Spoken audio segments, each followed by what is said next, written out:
What it is. Buenos noches. Buenos tardes.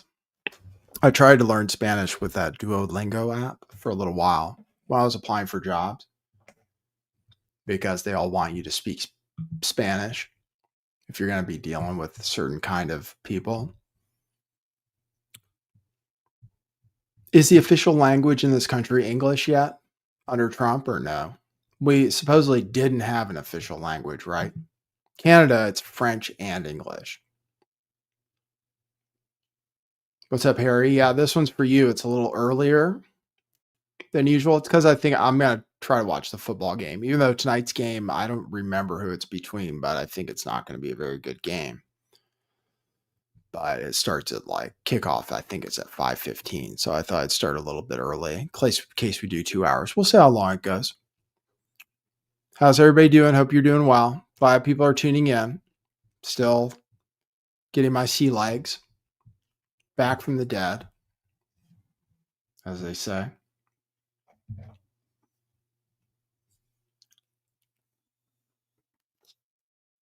Angel says, how about that hemp ban? Yeah, we can talk about that.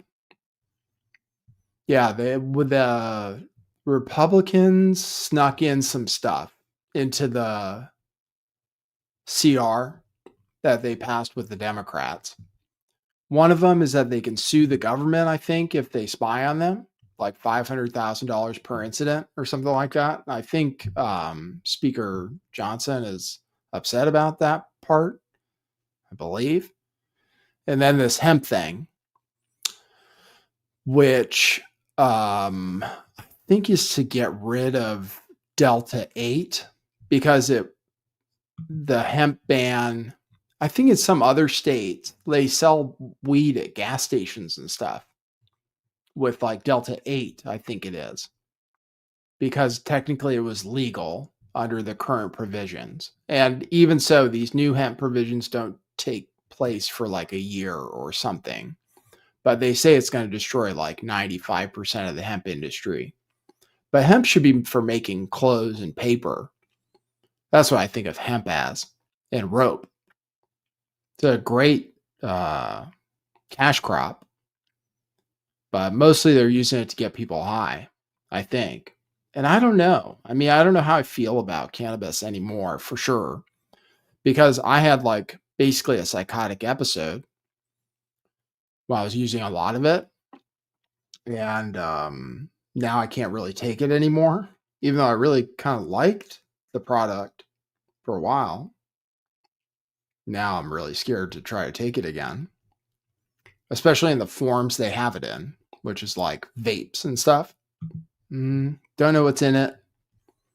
And it can make you insane, actually, I think. I mean, there's lots of stories about it too, not just like my personal anecdote. People become psychotic from too much of it, and you can just buy too much of it very easily.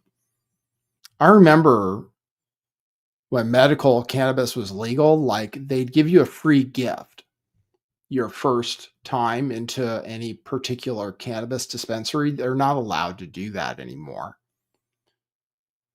But they would give you a gift, and it would be like an edible. And like if you ate the whole thing, you'd be fucked. I mean, I shouldn't use curse words so early in the stream. I think I'm basically shadow banned.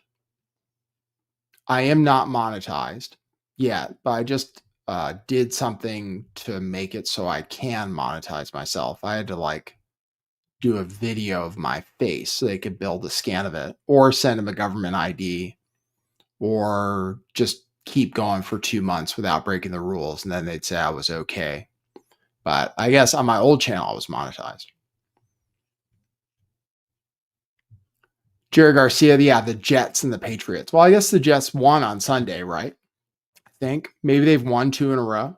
So I don't know. But yeah, might not be a good game.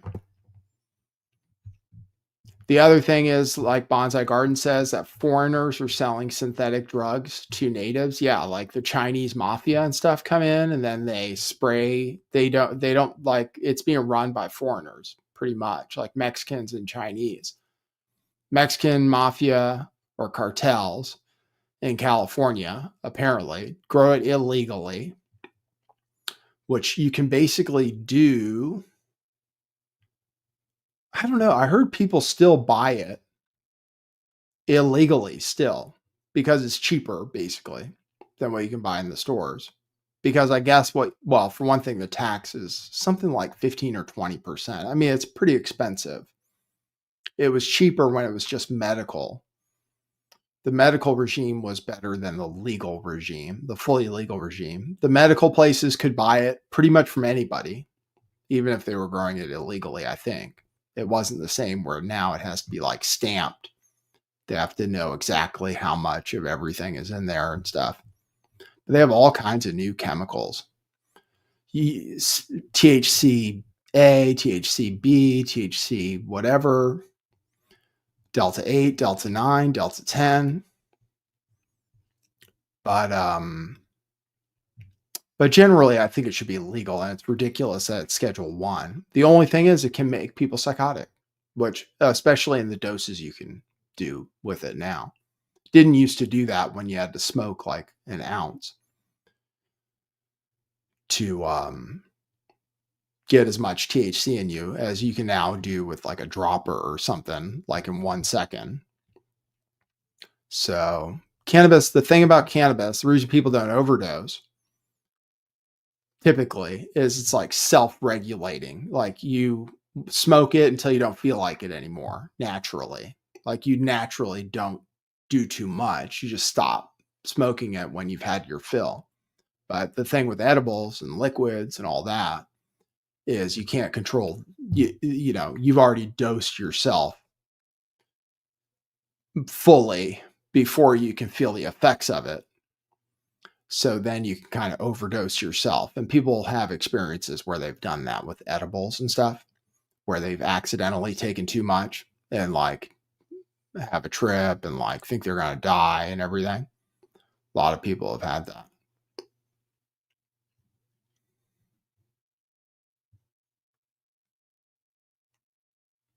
But yeah, hemp is good.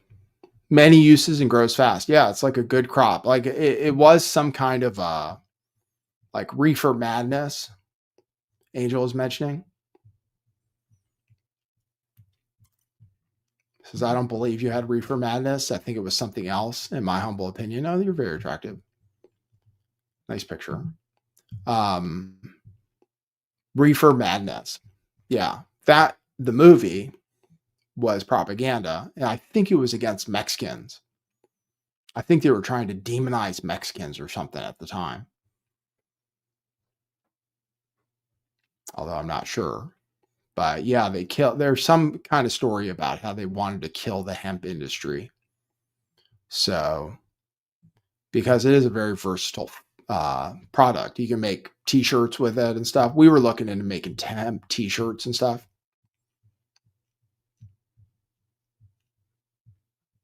But I think I did have it because, well, I am insane.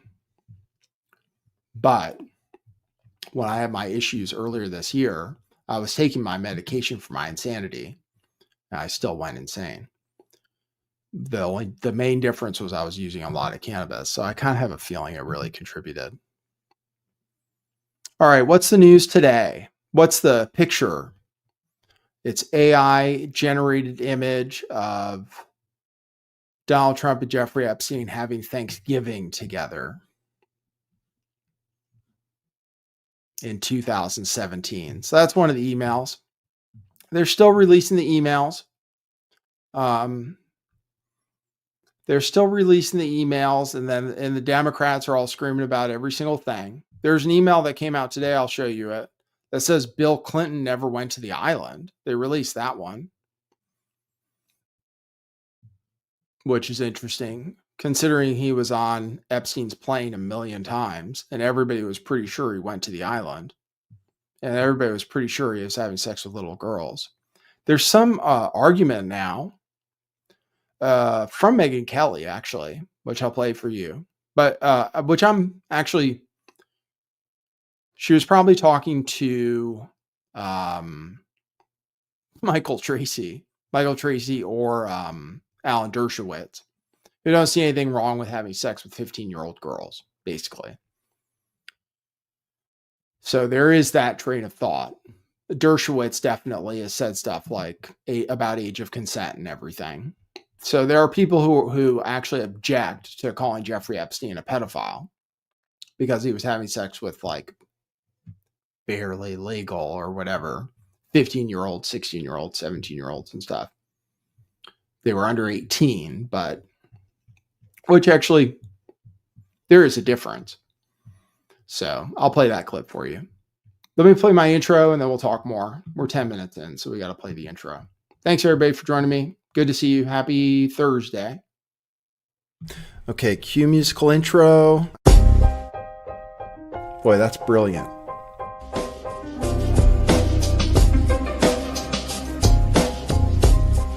I do think some things in the world are real. Like you guys. You guys are real. Most of you. Most of my listeners, I think, are not just in my head. I think I have the metrics to prove it. You've taken a leap of faith today. What is that sound? And I apologize if you take offense. I'm a little offended myself. Welcome to our show. Welcome to the future. What it is, joining you live from sunny California. It's a beautiful day today. I'm your host, Nathan Stoltman. And I bring you the news, the real news.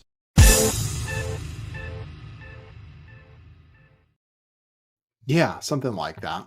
We're trying to bring it. We're working from the ground up to rebuild everything from scratch. Every few years, we completely tear it down just to restart again. But if you weren't following me on my old channel, you didn't get to see my public humiliation ritual, which I had done every couple of years over the last couple of years. So we're back. We plan to stay somewhat normal. Make sure to check out our sale on t-shirts. People are buying t-shirts. I'll run an ad right now. Truth Revolution Clothing, truthclothing.io. We are liquidating, hopefully, our whole inventory. If I had to give you, I'll show you. I'll just do the proper ad. Everybody runs ads now, except for Nick Fuentes. But everybody else does. Candace Owens and everything. Dave Smith, Joe Rogan. So here are some of the shirts. They're mostly on sale for $10 or $5. We are sold out of several styles. The most expensive shirts to produce, which were made in the United States of America, are $5 each. It looks like we still have some freedom of voice. Women's shirts, if you saw the Nick Fuentes interview I posted, you would have seen me promoting this. This was like, we wanted to have shirts that were made in the United States of America. We thought it was a big deal and that people would pay for them and stuff. But actually, whether it was the design we chose or whatever, people didn't want to pay extra for them. It just kind of shows you it's hard to be America first for real, because we tried really hard. And I launched these shirts after the Nick Fuentes interview, which I did in 2019 on YouTube. This time, November 26, 2019. So it was right at this time. And 6 years ago, when I just moved to Austin, Texas, we launched that line of shirts. And now we're selling those shirts for $5. For $5. They literally, I think they cost us $20. So it's more than a good deal. So and there's some Bitcoin shirts. It looks like the Bitcoin Save shirt is down to $5 already. I think that was $10 yesterday. That's a cool shirt. Yeah, I turned the channel into a crypto channel at one point. I rebranded because you couldn't do anything on YouTube back at that time. So I rebranded to a crypto only channel. We ordered some shirts and now we have to sell them because I stopped talking about crypto almost right away because I realized I couldn't get much traction. So we have some Bitcoin shirts for $10. And then if you really, really want to do us a solid, you get this shirt that we have a bunch of in every size, including double XL, triple XL. And you can just sleep in it or something. I mean, it's $5. So, I mean, it's free basically. Just have to pay for shipping. So if you really want to do us a solid, pick up the HODL Litecoin shirt. It is Litecoin, but it says HODL. So that's pretty generic. It's a cool design. Then just sleep in it or something. I mean, it's very comfortable. It lasts forever. $5. Okay. Truthclothing.io. Buy everything before we sell out because many things are sold out in your size already. Okay. So check out that sale. Angel says, is it soft cotton? Yeah. Everybody says they're really nice. Very soft cotton. I wear them every day. And my shirts are all like 5 or 6 years old. The ones I'm wearing, which I've laundered many times. The only thing I'll tell you is when you dry it, just don't dry it all the way. Dry it until it's like damp and then hang it up so it doesn't shrink. That's all. Just because it's cotton shrinks. So, but sorry, I removed myself by accident.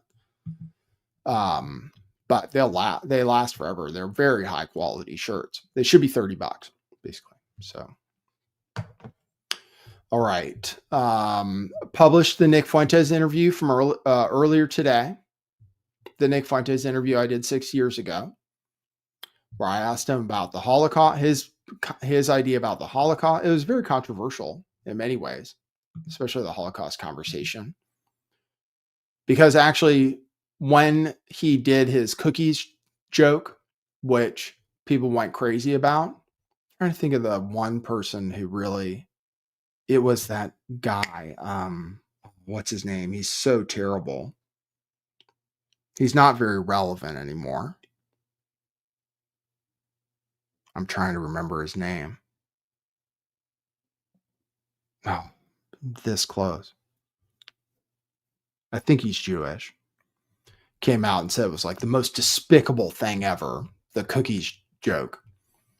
So, and then Nick denied to the Washington Post. He just said, no, of course I believe the official story, which I don't think he does. But I don't think he necessarily cares that much. And because of optics, he doesn't want to talk about it. And so we talked about that at the beginning of the interview. And then I ended up talking to him about other controversial things, which people kind of like, his fans especially, gave me a hard time. And I took phone calls after the interview, and a bunch of gripers called in and just called me a homo and said I like to take it in the ass and stuff like that. And then it started a whole controversy because I'm liberal, basically. I guess that's the thing. That's why I don't fit into a particular box. I'm like liberal, but I vote conservative. But I'm liberal in the old way. Free speech, equal rights, no war, etc. And then I'm a libertarian. I'm not liberal in the new way, which is like pro-trans and equity and stuff like that. I don't believe in equity. I believe in equality. But then I talked to Nick. I was like pushing back on it, just the same way Tucker did, really. I pushed back on his views about women and stuff. Everybody who talks to Nick wants to be like a father figure to him. So I guess that's what I was kind of also doing, the same kind of thing. Like, hey, you should do this, you should do that. Like, you need to get more women. I told him he needed to get more women in his movement because it's all dudes. If he wants to win, I was like, you need women if you want to win. You're not going to win with just men. So I was like, maybe you need to evolve your views on some of that stuff. And then I did some white knighting. I was, married at the time and stuff. I was like, my wife's cool. She's not like how you talk about women and stuff. And then he made fun of me. He was like, is she in the room right now? And I think she was.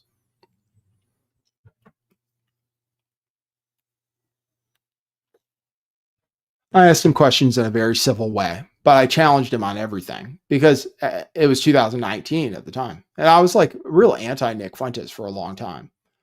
I didn't think he was a Fed, but his views were so controversial. It's just like Tucker Carlson thought about him. Like his views are so controversial. It's like they were never going to happen. But now he's brought so many people along to that way of thinking that it's almost like mainstream.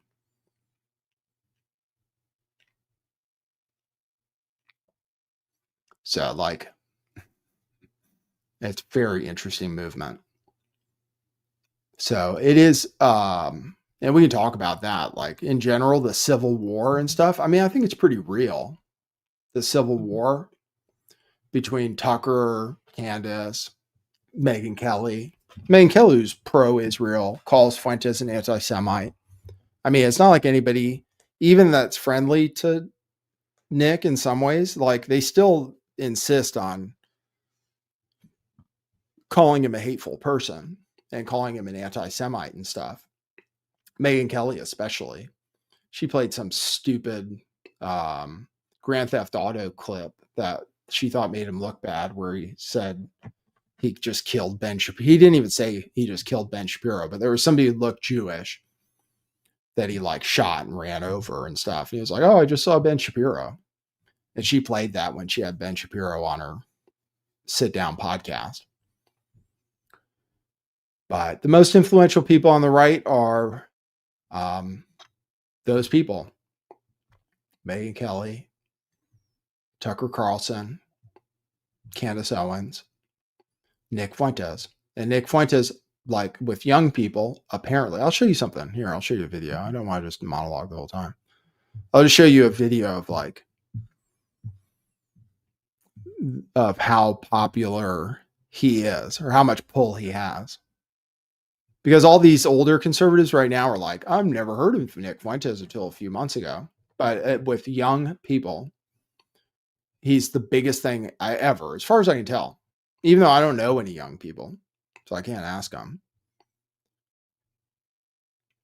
Young men. And then they blame the young men. They're like, oh, these young men are lost, disenfranchised. He takes advantage of them, etc. But I think it's because the schools they go to tell them not to be men, tell them to act like women, and they hate white people. You know, at least that's the way it's been for a little while. It's like, don't be white, don't be male, basically. That's what society has been telling people. Be less white, be less male. Don't criticize anybody else for not being white. Don't try to act like a man, basically. That's what kids have been learning. So they heard Nick Fuentes, who's like unapologetic about everything, even though he might be homosexual.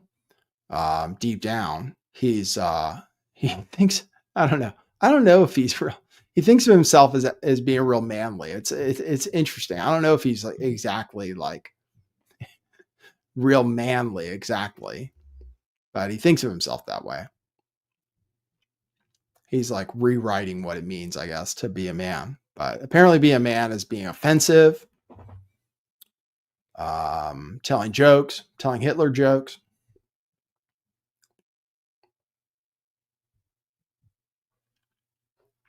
Anyway, let me show you this kid. This is some streamer I've never heard of, Cheezer. Some of these kids make so much damn money. I think a lot of them are promoting gambling. But some of these streamers, I mean, I have no idea. I never figured it out myself, how to like make a good income doing this. I think, anyway, here's this guy. So this is an idea of what people think of Nick Fuentes' poll. I'll just play that. If you are a Nick Fuentes fan in here and you're new in my stream, type a 1. I want to actually see the hold this guy has, man. I think it's insane. Holy shit. Bro, somebody blackballed has this much pull. I think that says something. Just saying. That is fucking Dude! He has more pull than me. And I'm allowed on every fucking website, every social media. This guy can't use fucking Instagram even. And he has more pull than me. How? Oh, nah, yeah. He's on another level. Oh, yeah, he's on another level. That is actually insane. Holy shit. Yeah, that's the definition of aura. I ain't gonna lie. Yeah, fuck Cardi. He's Cardi. Nick Fuentes is officially the new Playboy Cardi. Fuck Cardi. He's the new fucking vamp. He's the new aura. I don't care. I ain't gonna lie. He was a better guest than Cardi. Facts. He was a better guest than Playboy Cardi. Make it make sense. Make it make sense. Maybe. So, and when people say he's a better guest, you have him on, typically you get 1 million views. That's why I think I'm kind of shadow banned, because I posted that interview today and it didn't get hardly even that many people tuned in. I thought it was like everybody else has him on. It's like their biggest show. And then, yeah, he's banned. Like, I think actually, I'm sure of it actually. He was allowed on Spotify for a while posting a podcast, and he got up to the #1 podcast and they banned him. So he would be way bigger than Candace Owens. He's still banned from many platforms. It's just that like Joe Rogan could have him on, and maybe he will. I don't know. Piers Morgan is talking about having him on.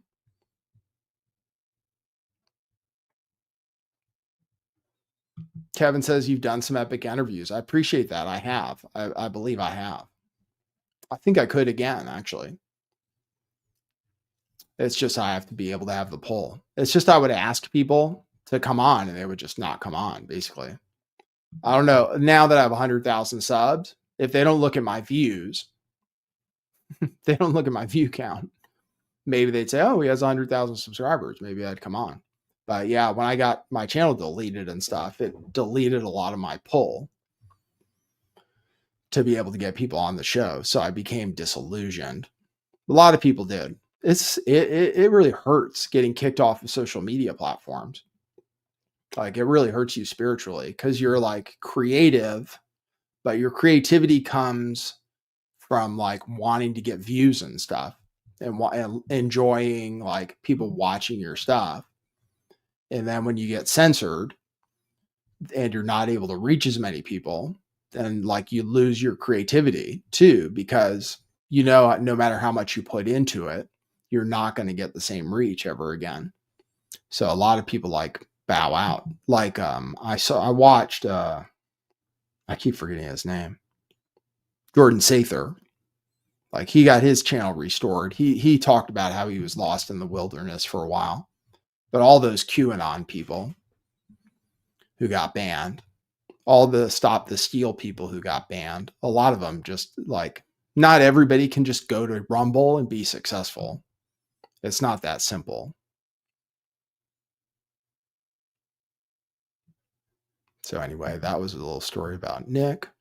I have some stuff about Israelis and Jewish people today. And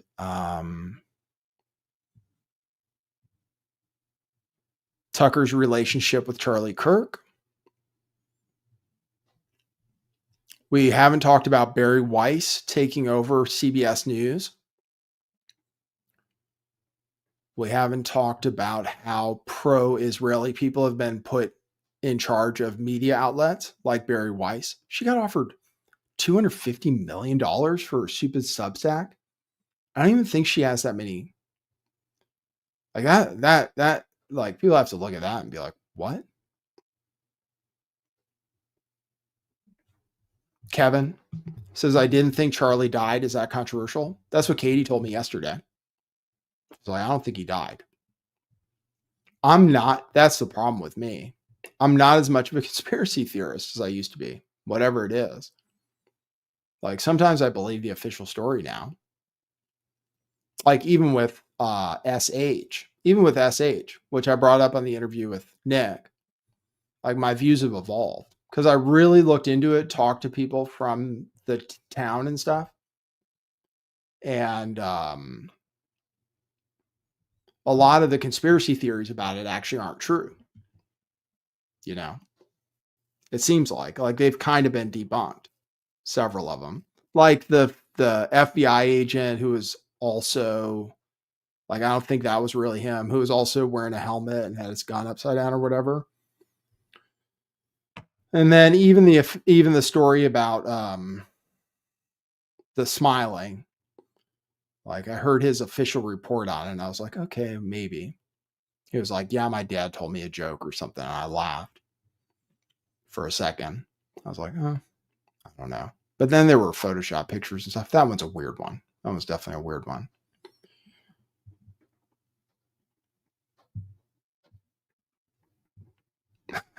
Pirate. Thanks, man. They got him. Yeah, I know. It just changed over time. I don't know if it's because I couldn't talk about it anymore. That like the consequences of having my opinions change my life and stuff. Like when all of a sudden they just want to destroy you for having certain opinions, then maybe your opinions change a little bit. I'm not sure. I also think they kind of slowed down on the false flags, actually, when Trump got elected. Like, I think because they were being called out on a lot of them, that they kind of slowed down on it because, like, too many people talking about it, too many cameras everywhere, too many conspiracy theorists. But the Charlie Kirk thing, holy shit. I mean, that opened a big can of worms. That's why Candace is so popular. 100% is because she's a conspiracy theorist about Charlie Kirk. 100%. But that's the norm. If you're not, then people are going to give you a really hard time. So I'm not taking a position. I've seen different things. And all I can say is I don't know. I have no idea. I think he's dead, though. I mean, I don't know. That's kind of controversial, but I think he died.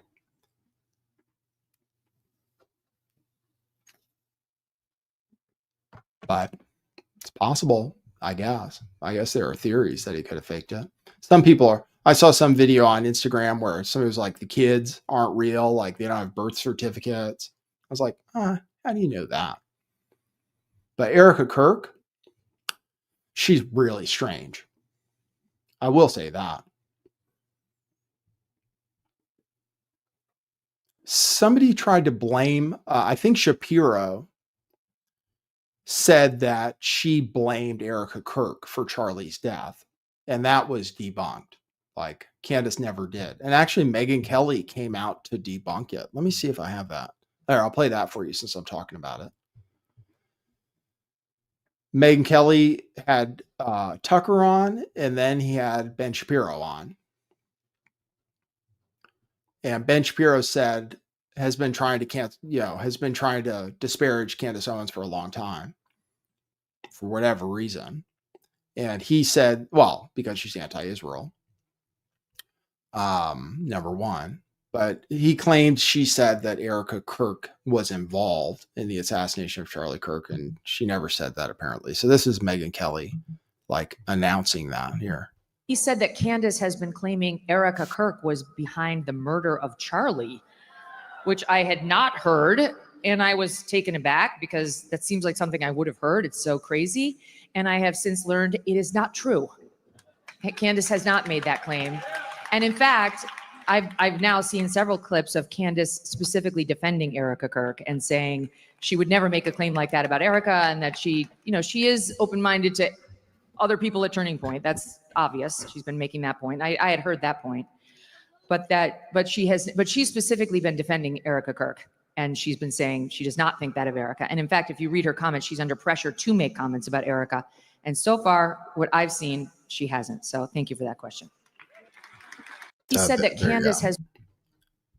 So she's calling out Ben Shapiro's for spreading lies about Candace Owens. So what do you guys think happened? You can tell me in your in the comments. You can tell me in the live chat what you think happened. I watched Dr. Martinson on Alex Jones talking about the angle of the shot and how it was impossible based on what he understood. I understand that his head should have like exploded or something, or his head should have been like blown clean off his spine if it was a 30-06. I don't know anything about a 30-06. I've never hunted or anything like that. I just don't know about it. I have owned a handgun before, but I don't know anything about what a 30-06 does. Just don't know. I'll take their word for it. They claimed he had a magical spine. And I don't like using magic or miracles to explain why things happened. But then I know Candace said she found out for sure that they did pull the bullets out of him. I believe she said that. But then she said it wasn't a 30-06, I believe.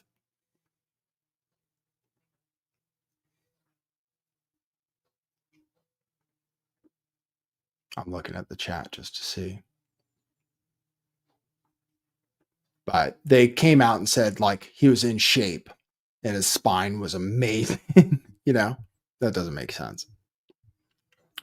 And then the funeral, you know, she came out with the fireworks and all that. I mean, it was kind of distasteful in many ways. That was like a WWF event. Many people are taking advantage of Charlie Kirk's death.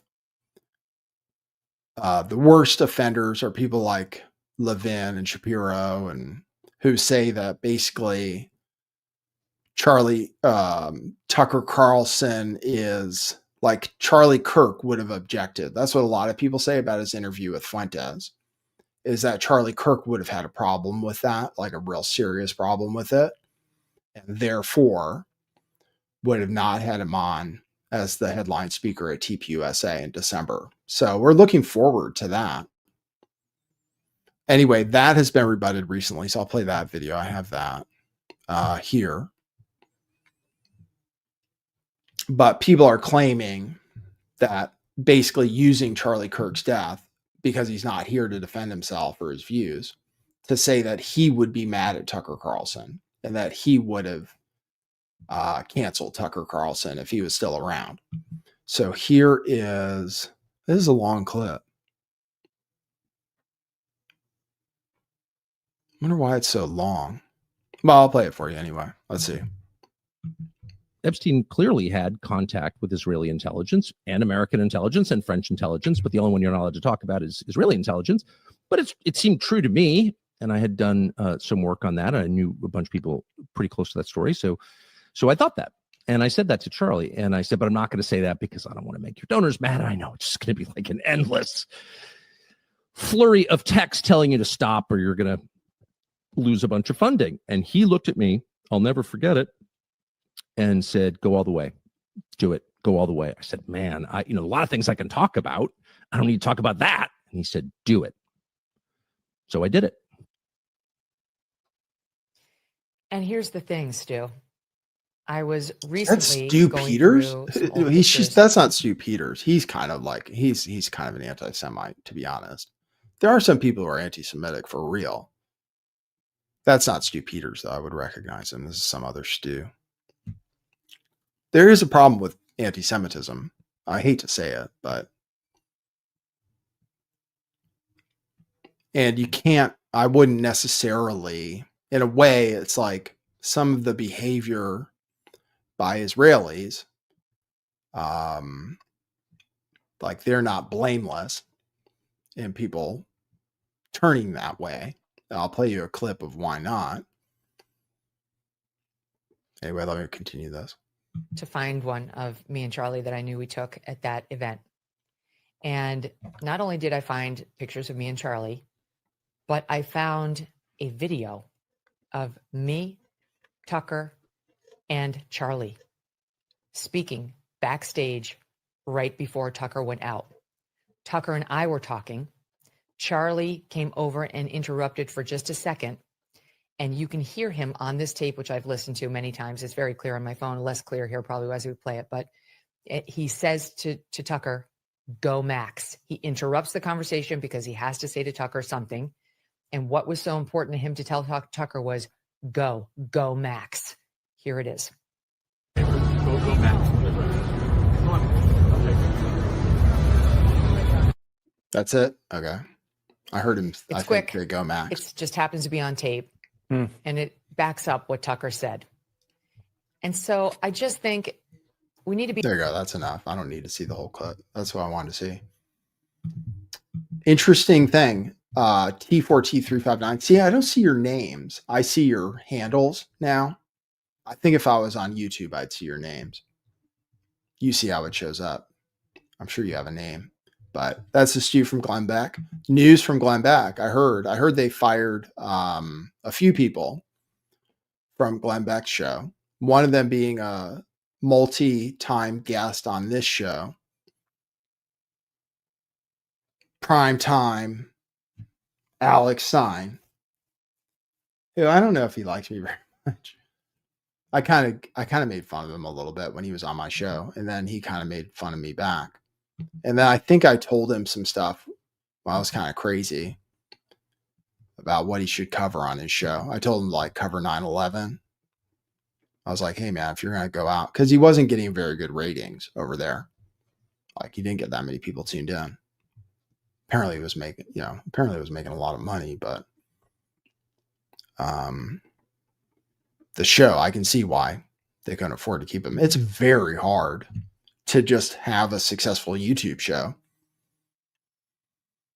Like I get way more views than Meghan McCain. Meghan McCain has her own YouTube show and she's like, I think they're paying her from this corporation called Two Way. I watch a show called Two Way every day, which is with Mark Halperin, who used to be on ABC and used to be on Morning Joe all the time. And he's very like middle of the road. And he has Sean Spicer and this guy, Dan Turrentine, who apparently are leaving the show.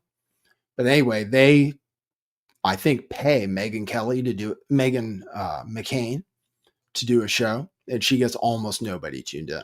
Almost nobody. And she complains. She's like, well, maybe if I was anti-Israel and stuff, but it's not easy to just like be successful on YouTube, even if you're kind of mildly famous like Meghan McCain. Just shows you TV and YouTube are different.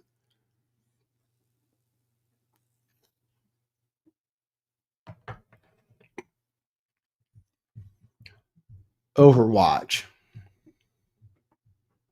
Saw Lift the Veil notification, was pleasantly surprised to see Nathan back on YouTube. Couldn't catch his last stream, so I'm glad Nathan is back. Good dude. We did an interview. It helped me. All right, that's cool.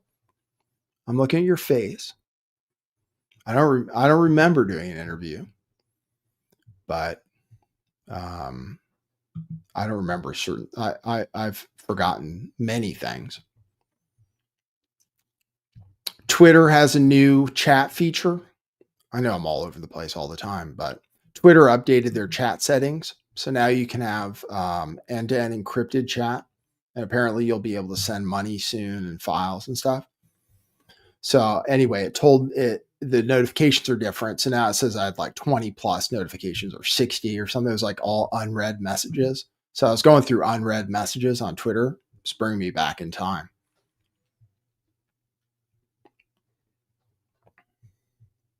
John G. Okay, cool, dude. Well, thanks for being here. Appreciate it. Appreciate everybody for being here.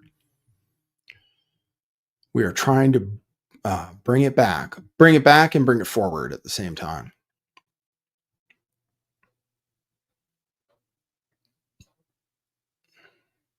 Civil War MAGA. Tucker. Shapiro.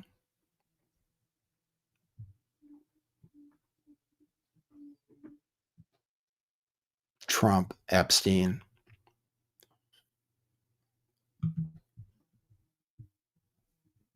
Nick Fuentes.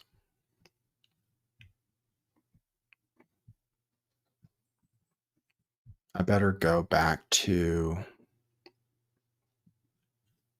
videos. Okay. I think I have an idea about what to talk about. So,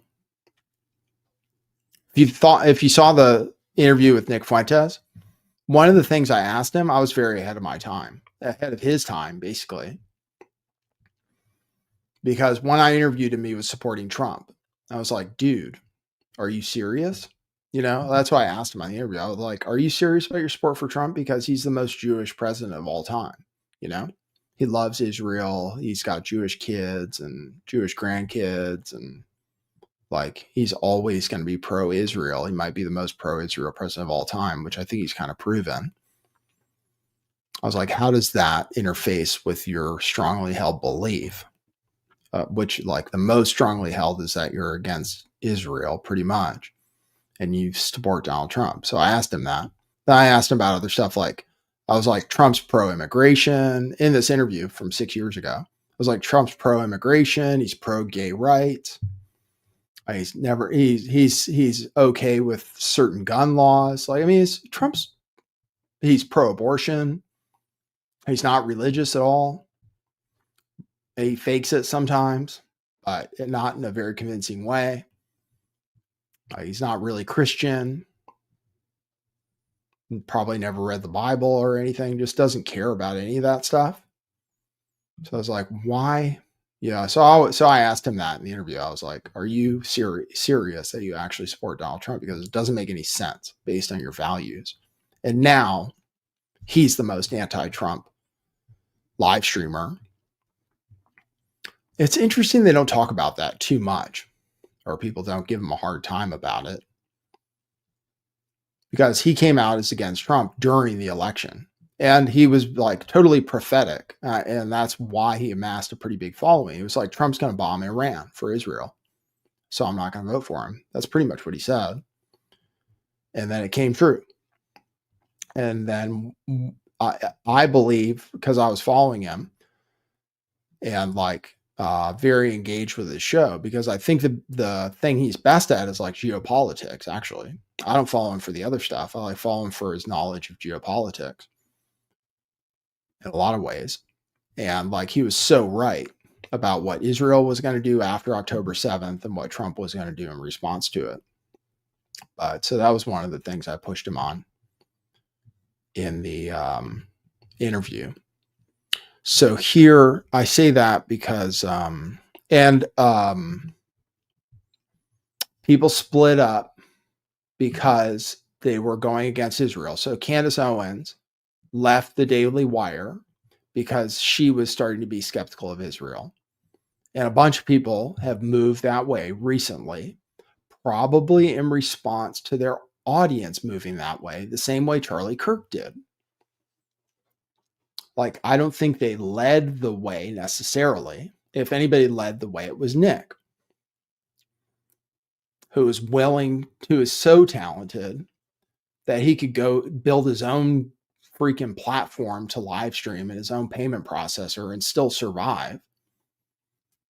Had such a dedicated following that he could talk about Israel and everything else and still exist. And he's never had sponsors. He just gets super chats, and now he has a subscription program, which is incredibly successful, apparently.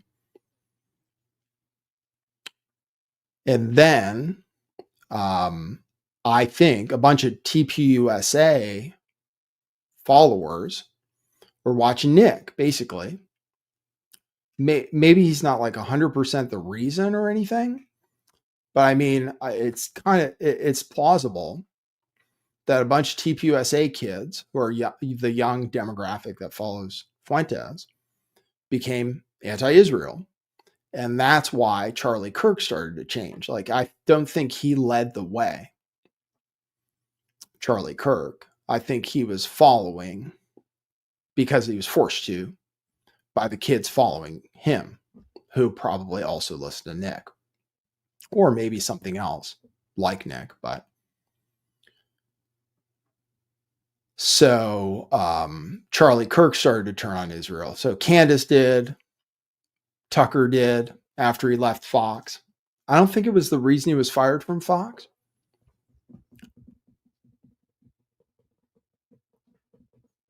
I can't remember. I was very interested in his firing at the time. I felt really bad about it. He got fired for calling some woman a cunt or something, apparently. Like, that was one of the reasons given.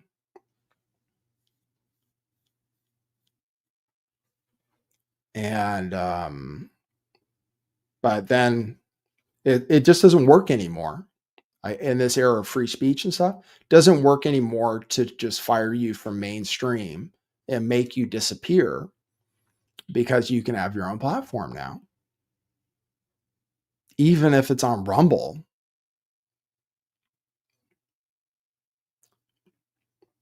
It just doesn't, you can't kill ideas anymore the way you used to be able to by taking people off TV. And you're not able to kill people financially as much anymore either, because people are able to build their own things. Oh, I should, speaking of financial support, I should post my thing here. Why do the banners look different right now? That's all right. That's fine. You can go to buymeacoffee.com/lifttheveil, by the way, to support the show. I'm trying to get this channel monetized, but I believe I can't take super chats. So you'd have to go to buymeacoffee.com/lifttheveil. And then if you leave me a coffee and a nice note, I will read it before the show's over. And I don't have to be live for you to give me a coffee. You can also do it when I'm done with my show and you're watching it, and then I'll read it the next day. Bearable Pain says Turning Point is a Zionist front and Charlie figured it out too late. The problem is the donors. Basically, not to use like an anti-Semitic trope or whatever,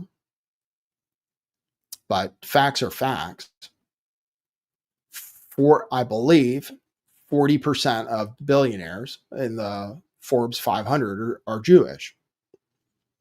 And many, if not most, are sympathetic to the Zionist cause and probably the greater Israel cause. And many would like to control speech about Israel and make sure that people are only hearing good speech. And then, and they have a lot of mouthpieces, Glenn Beck being one of them, who we talked about earlier,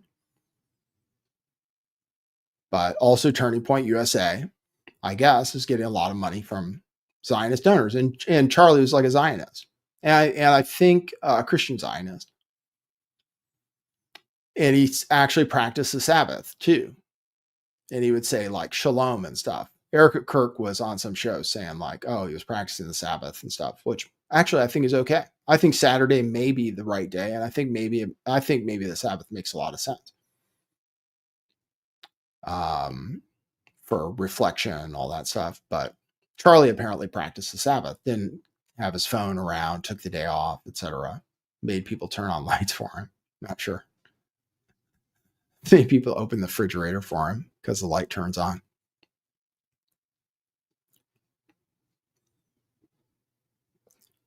But yeah,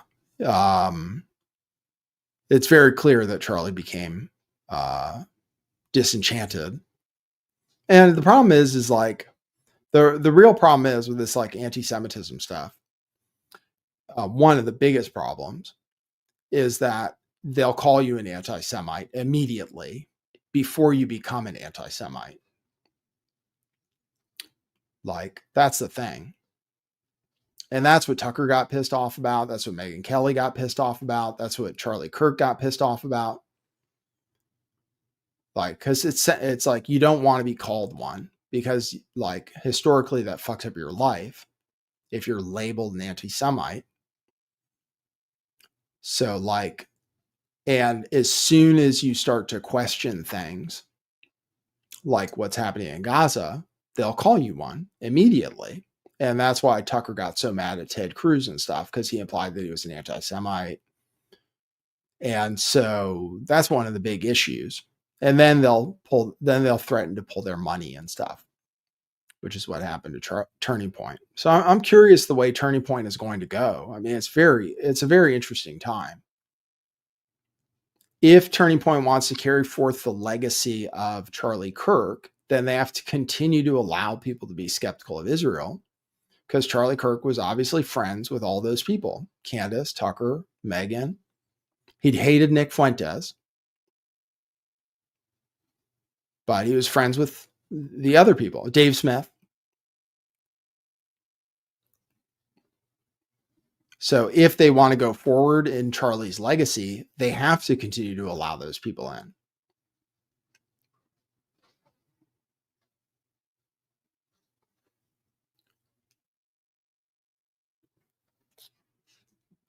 Pirate Justin says, do I subscribe to the Judeo-Christian bullshit? No, because Jesus came and it was like a new, what do you call it? Not testament. I mean, it's a New Testament, but a new agreement, you know? He represented something new.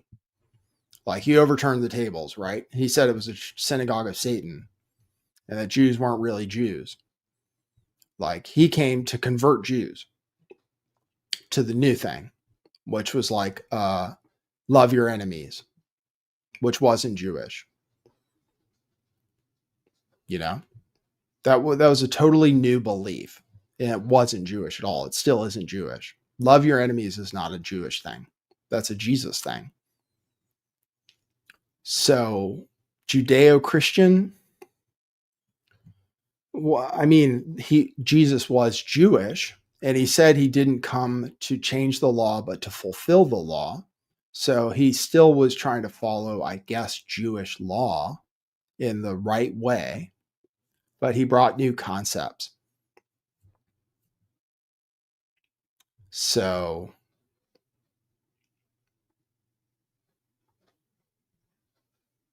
Judeo-Christian. I mean, it's kind of a scam, right? It's a way to convince Christians that they have to support Israel and the Jewish diaspora because they're linked, right? But they actually aren't supposed to be. Like Jesus was mad at Jews that didn't accept him.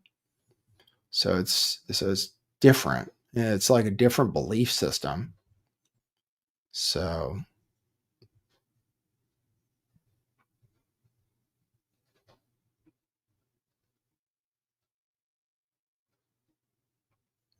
I guess I don't. Yeah. Let me play you some videos. Thanks for tuning in. Good to see you, etc. Here's Trump. I don't know when this video is from, but I pulled it anyway. The United States backs Israel, but they back it less than they used to. I was having a lot of problems getting support for Israel, and I can't really understand it because I grew up in a world where everything evolved around politically. Everything evolved around Israel, and the power was amazing. One bad word about Israel, you were virtually out of politics. Today, one good word about Israel, you're out of politics. But I'm still here, and we're leading in the polls by about 50 points.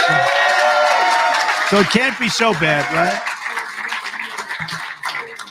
As president, I was proud to be the best friend, they say the best president that Israel's ever had, actually. And it's a very interesting phenomenon because in Israel, I could be elected prime minister today. If I ever decided to give this up, the United States back. So, yeah, and that's the damn truth. Things are changing now. There's like a total shift. Now, if you're supportive of Israel, you're going to get heckled. John Fetterman talks about that. But it used to be the one, literally, it is the one thing you couldn't be in politics. And now that's going to change, basically. Now that's going to change. So it's a totally new situation we're in.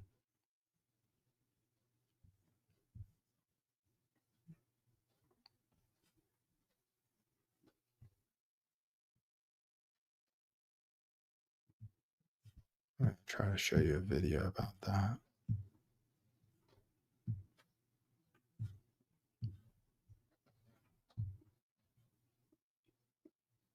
Here.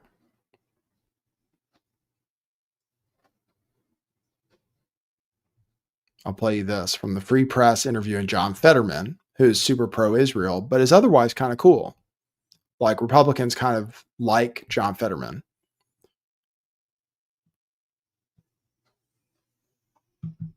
You're saying it's becoming almost impossible to be an outspoken defender of Jews and defender of Israel and to be a proud Democrat. Why? Why is that happening? Why has that been allowed to happen? Allowed. I mean, I've witnessed it.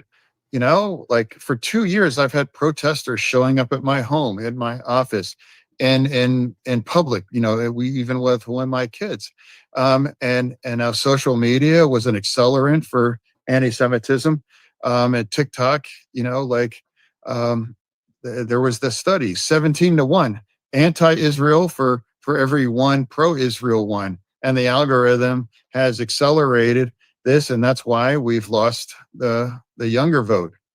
And I struggle with the younger voters as well too, because that's a strong correlation with being very pro-Israel, and that's now being increasingly incompatible with parts of the base. Do you see that changing? Is there a way to change those minds? Right now, no, I don't, and I have no regrets. You know, I could keel over tomorrow, but one of the things I'm proud of is standing with Israel after the Gaza war. They deserved a committed voice through that terrible war. That's the worst since the Holocaust. And now the cheapening of our language, genocide, and using those terms. I mean, that's just categorically not what occurred in the Gaza war. And having to that's part of the tragedy now, and the smear, and whether it's the blood libel, whatever that is called, it's like Israel never targeted civilians, and they never Come tried to on. starve or Give me a or break. committed any kinds of genocide. Give me a break. That's so like, you have to be an idiot. Well, there was a whistleblower who said they just targeted people who were going to get food. I mean, what do they have to hear? I'm not sure. It's like, how can they be so blind? I don't think he's doing it for money. Like, I don't think all of them are doing it for money. I know people like to say they're like part of the $7,000 club and stuff, but I really don't think that everybody does it for money. I think it's ideological. But it's like, dude, like, who do you have to, like, people have to dismiss literally everybody. I know, like, conservatives hate the UN and stuff and the International Court of Justice or whatever, but they all said it. They all said it was starvation. They all said it and they said it in Israel. They're like, yeah, we don't want them getting any food or water, like close the borders. I mean, they said it themselves. And then they deny it and say it's like fake news. But like, how many people have to tell you that it's not, they target civilians? Obviously, they say they're the like most moral army ever or whatever, but there was that video of the double tap strike on the hospital. They target journalists, they target doctors. It's not controversial. It shouldn't even be controversial. Like, people aren't stupid. So like, so why are people anti-Semitic? I'll show you this. This might be one reason. There's video of soldiers raping a Palestinian prisoner. I believe they raped him with like a knife or something. So he had to have multiple surgeries in his rectum. Okay. So it's like this horrible war crime. It was so bad, the person who oversaw like that aspect of things leaked the video to the media just so there was proof that it happened. Okay. And what do Israelis do? They rush to the defense of the soldiers and try to crucify the woman who leaked the video. Same thing kind of that happened to like Julian Assange and stuff here, and Winner, what was her name? Something Winner. People who release information about war crimes here, then they end up getting persecuted. But you give them evidence. I don't want to say, what am I going to say then? You give Israelis evidence of war crimes, literally raping somebody with like a knife or something. And this is what happens. I have video. they're greeted in the courtroom here in Israel as heroes. So here it is.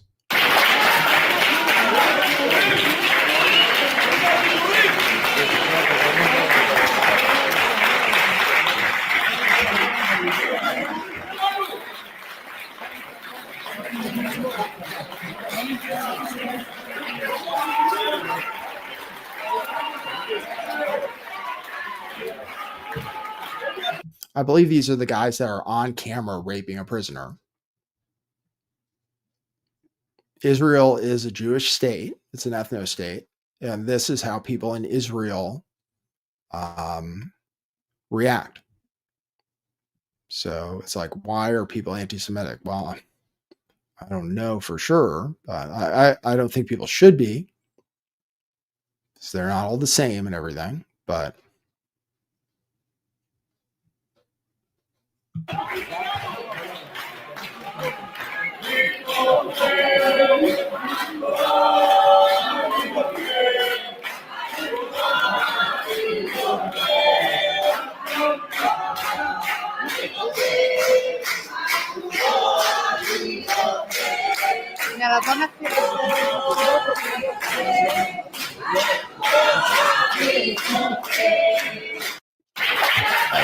there you go. That doesn't seem, I don't know, like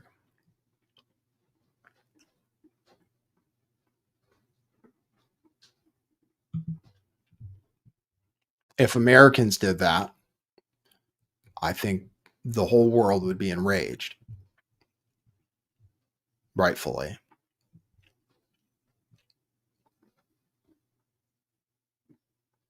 But that's acceptable. Like that's, I don't know. Like I know there are Jews in Israel who are against that. So it's definitely not all of them or anything. It's not all Jews. It's not all Israelis. There are Israelis who are opposed to the occupations. There are Orthodox Jewish people who are opposed to the state of Israel. So it's not like monolithic, but it also isn't like marginal. It's kind of like popular in Israel to be that way. So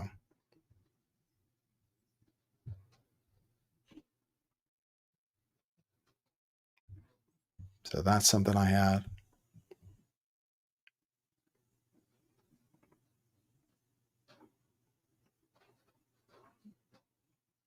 It's raining here. Can you hear? You probably can't hear it. Raining here in California for once. We have a storm. It is crazy though. And I think Trump said it. He was like, I think he kind of said in so many words that Israel is to blame to some extent for like people hating them.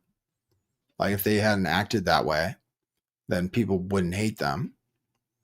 And then you know what a lot of people say? Like Jewish commentators and stuff on X. They're like, nobody cares about Palestine. They're just anti-Semites. That's why I've seen a lot of commentary. They're like, you don't care about Palestine. You don't give a shit. Oh, you're just an anti-Semite who wants to blame Jews for everything. It's like, okay, that's one argument. Have you guys seen that guy, Ashton Forbes? I mean, he's completely lost it. The guy who did the orbs video of the airplane disappearing in a black hole or whatever. He is like completely unhinged about this whole thing.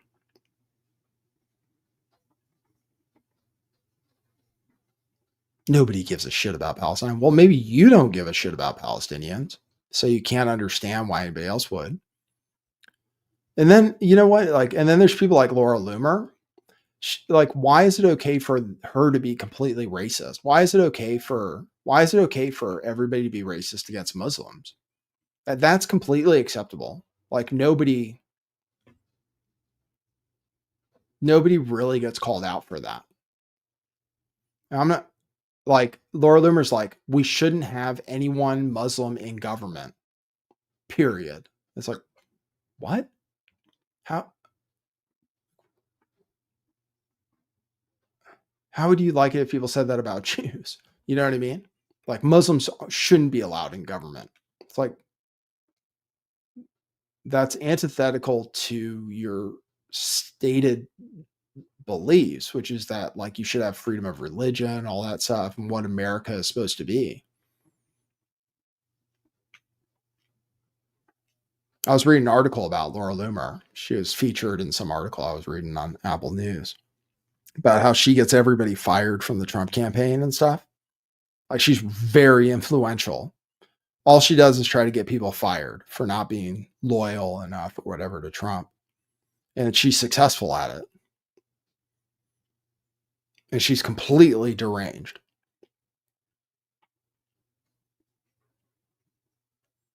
And racist. And she's totally racist. But like people just don't say that when you're racist towards Muslims.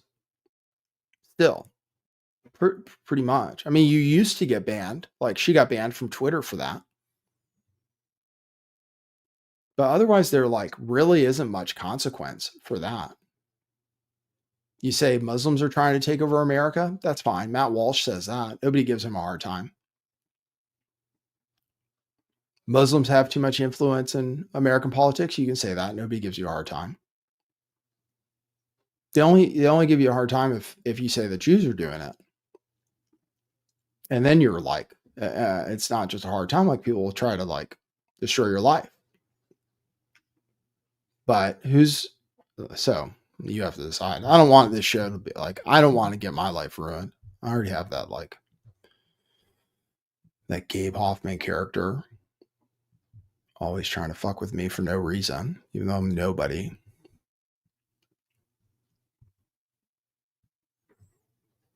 Kevin Spacey talking about Israel. Let's see. That I was being given this little peek into the resilience of Israeli citizens, that what these kids have gone through for the last couple of years, they were so excited to share of themselves and tell these stories, even in Hebrew, which I couldn't understand, but that's the incredible thing, of course, about human relations is the language doesn't matter. It doesn't matter that I didn't speak Hebrew. It mattered that I could understand what they were going through, what they were experiencing, what they were sharing. And it was truly one of the most, I felt very lucky that day. That I was. There you go. Kevin Spacey. RT asks, is Spacey really the right man to turn around public opinion on Israel?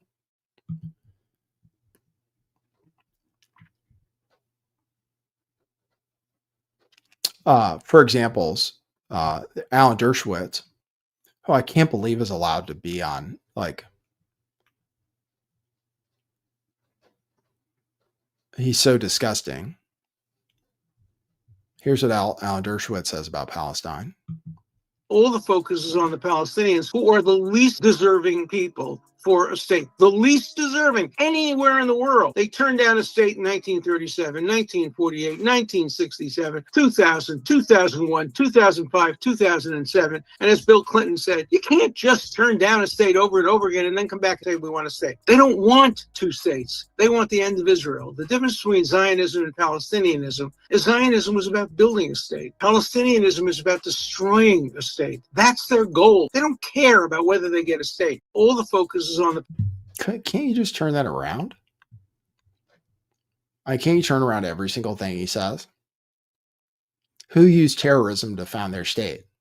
Like who kicked who off of where they were living? Who's trying to annex the other one right now? Maybe they didn't want a state on Israel's terms.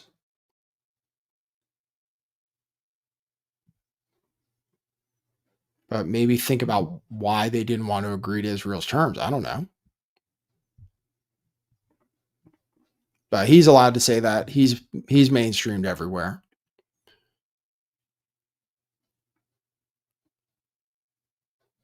He's in the Epstein files. Michael Tracy loves him. Michael Tracy will defend him till the end of the earth. She had to retract her claims. Virginia Giuffre, made claims against Alan Dershowitz, and he sued her, and she ended up retracting her claims. But I believe she did that just so she wouldn't, because I guess a lot of stuff's like super hard to prove. Like it's hard to prove that you were sexually trafficked or whatever against your will. But he called all the Epstein accusers like whores and stuff. I mean, he's a really nasty person. He was the one who said that you should be held down and injected, basically, during the COVID stuff. He was like, you have no right to refuse a vaccine. He also said that, but he hasn't been canceled.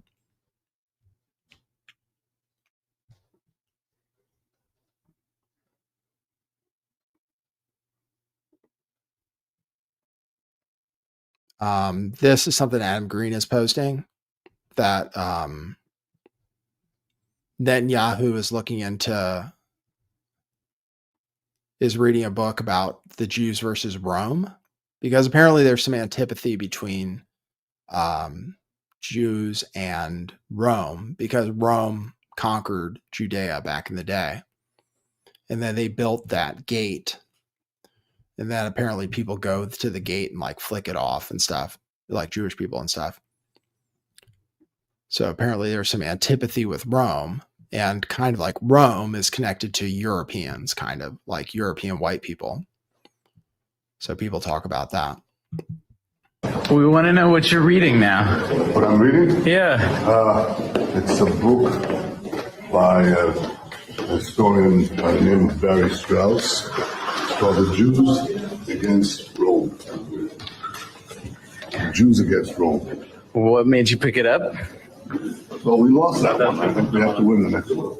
But the new Rome, the United States. The new Rome, the United States. We want to know what... So there you go. So he put those clips together, Adam Green did. His channel hasn't been restored to YouTube. I still don't know the limits of what you're allowed to talk about.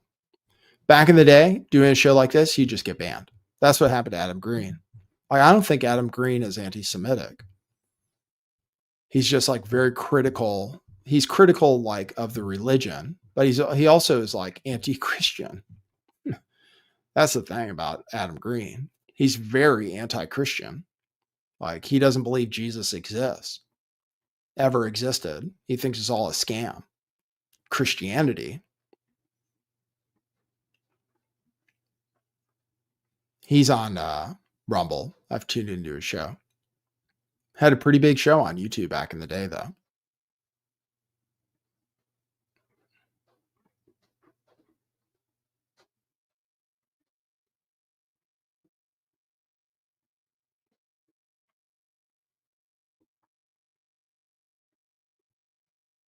Memory Man had a question. He goes, "Sup, buddy? Remember when you came in and got some flour from me in Austin?" I think I remember that.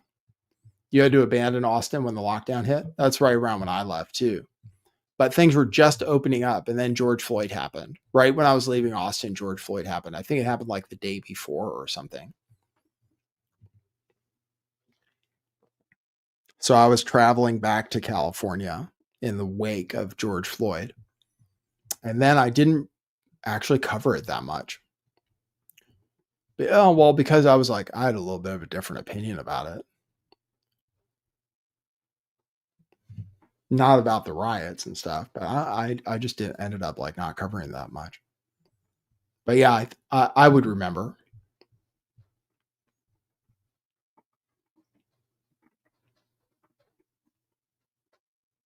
Silent G says Adam Green jumped the shark. Yeah, it's hard to listen to, like, it's hard to listen to somebody who's so critical of Christianity. That's all for me.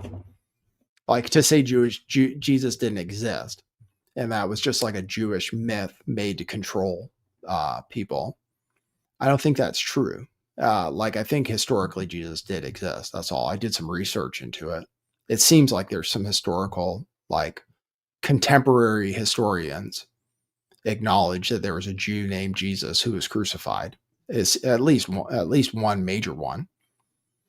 So it seems to be more likely that he did exist and it wasn't just completely manufactured. And also, like, his philosophy and the things he said were different. And like, it's hard to imagine somebody just coming up with the words that Jesus supposedly said and then have them be so on point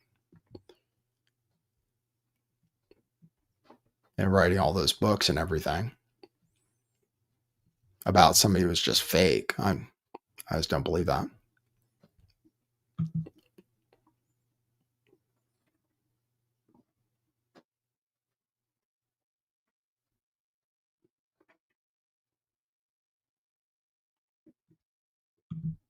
The one is that anti-Semitism usually collapses societies. It's not usually, always collapses societies, because it starts with the Jews, and then it goes to the blacks, and then it goes to the gays, and then it goes to the Hispanics, and so on. And you just collapse societies. So the one is that How's Germany doing? Or how did Germany do after World War II? I think they were fine. They were like the most powerful economy in Europe for a long time after they were anti-Semitic. So it's not, I don't know if that's like historically factual that everybody who kicked out the Jews like ended up in bad shape. Like Spain did pretty well. They were an empire.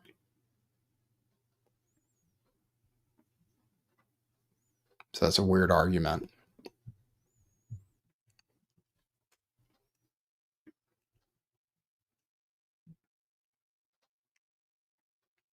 I don't think it's historically accurate. Not saying it's okay to hate Jews, but I don't think that's historically accurate.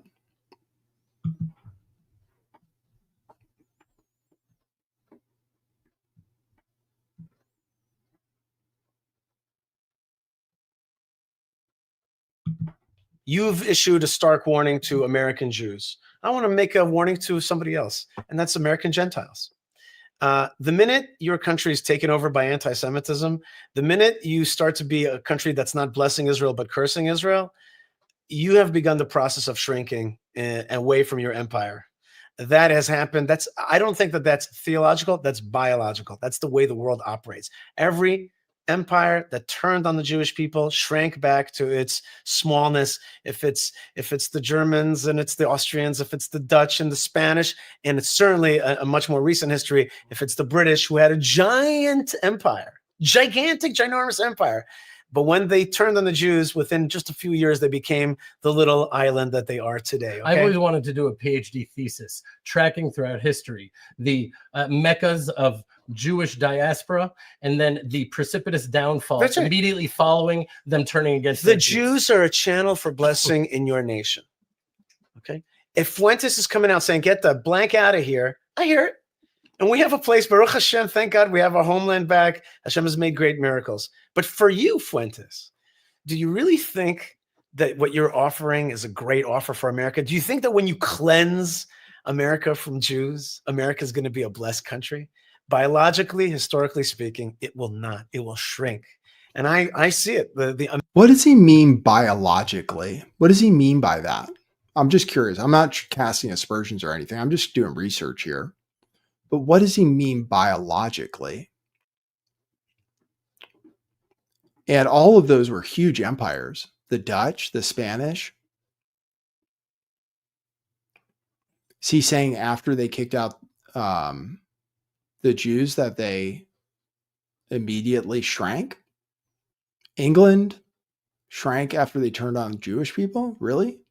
I mean, they're still, I mean, they're fucked now. But now they, they totally go out of their way to call everybody anti-Semitic in England. I mean, everybody, they got rid of Jeremy Corbyn because he was apparently too anti-Semitic. Even that guy who leads the right wing is a Zionist. And they're not doing very well now. They were doing a lot better. But what does he mean biologically? I don't know what that means.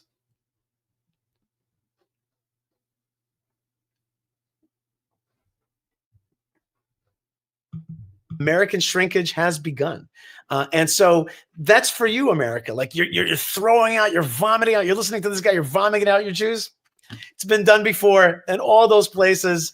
Look at these great cities. Yemen used to be a great, a cultural mecca for Jews. It became what it is today, a crappy little country. And look at Lithuania and all these places. They were once important because the Jews were there. They brought God's channel. They channeled godliness into this world. They brought smartness and innovation and political innovation and cultural innovation. You kick them out and you go to Vienna today. I've been to Vienna. Very, very nice city. A shadow, a memory of great times past. Okay, a nice place. They keep it nicely, but it doesn't have the power. The Jews bring the power. You want to kick the Jews out of New York? You got Mamdani. He's going to kick the Jews out of New York. He's going to arrest the Netanyahu. He's going to globalize the jihad. Gesundheit hate, as we say. Good luck. Let's see what happens to your great New York City without us. And I think that there's another aspect of that, which is who will stand with Israel? The nations are to be judged. We know, and Fuentes says truthfully, we will survive. When we're kicked out of America and America, the whole thing is done. The whole American Jewish project is done. We're going to be fine. Within a span of a few hundred years, we went from the Babylonian to the Persian to the Greek and the Roman Empire. We're still here. As Rabbi Berelwein says, that if the people in the past would see who is selling tickets to whose ruins, they would be very surprised. Okay, we're selling tickets to the other people's old ruins. Come and see Case Caesarea and what Rome did in Israel. It's the past. We're still here, so you can fight us. You can curse us. You can put us in ghettos. You can do mass murder. And so what? We're still going to defeat you in the long run. At the end, not because of our strength, and not because of our amazing smartness. It's because we're channeling what God wants in this world. And there are many people in Texas and around the world that want to connect to the living Israel, to the rebirth of Jerusalem. They believe that the God of Israel is doing great things, and they want part of it. The God of Israel. That must be a different God then, right? Than the Christian God? Because shouldn't Christians also channel God? The Pope says we're the chosen people. I like that about the Pope. He's like, Christians are actually the chosen people. He said that.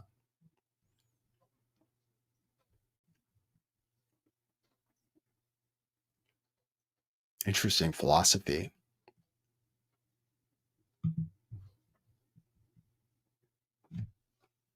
I didn't even talk about Epstein today, even though I put that on the cover. What should I call this show when I put out the podcast? Oh, people, Donald Trump yesterday. People are mad at Donald Trump because he puts, because he's not focusing on being America first. Like he's not focusing on American problems. And then when he does talk about American problems, he says the wrong thing. But like people are mad at him because he spent so much time focusing on the rest of the world. Actually, I think I have a clip.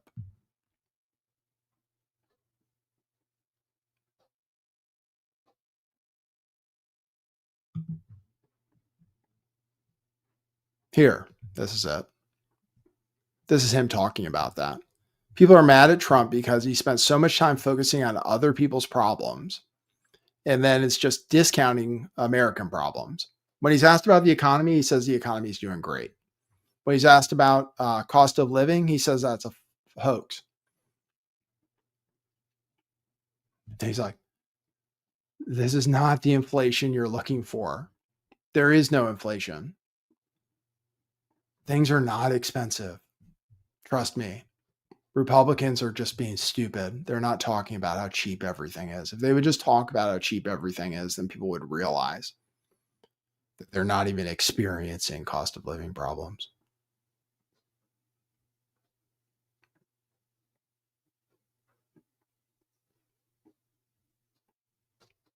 So here he is talking about why is Trump talking about why the rest of the world's problems matter to Americans. Yeah, so I don't know what happened to Marjorie. She's a nice woman, but I don't know what happened. She's lost her way, I think. But I have to view the presidency as a worldwide situation, not locally. I mean, we could have a world that's on fire where wars come to our shores very easily if you had a bad president. We had a horrible president, and we ended up with Russia, Ukraine, and we ended up with other disasters too. Don't forget, I put out 8 wars, 9 to come. I think I'll get the other one taken care of, but I put out 8 wars. And look at the damage that Russia, Ukraine has done to us as a country. I mean, we spent $350 billion. We're not spending any money anymore. Now they pay us through NATO. You know, I got NATO to go from 2% to 5%. Well, that's very important. When you're president, you really sort of have to watch over the world because you're going to be dragged into it. Otherwise, you're going to be dragged into a world war. I think if I weren't president, first of all, that war would have never happened if I was president. And if I weren't president, that war could have led to World War III. It won't. It's not going to anymore. But when I first got in, I said, wow, this situation could lead to World War III. And I got NATO together. I got everybody together. But with all of that, I passed a great, big, beautiful bill, which is the biggest tax cuts in the history of our country. So when somebody like Marjorie Taylor Greene, who's now catering to the other side, I don't know what, I guess she's, got some kind of an accolade, but I'm surprised at her. But when somebody like Marjorie goes over and starts making statements like that, it shows she doesn't know. I don't devote a lot of my time. See, the thing is Marjorie, like people like what Marjorie Taylor Greene is saying. It feels like. Because she's not afraid to say things that used to be taboo. And she's not like super ideological. People like that about her.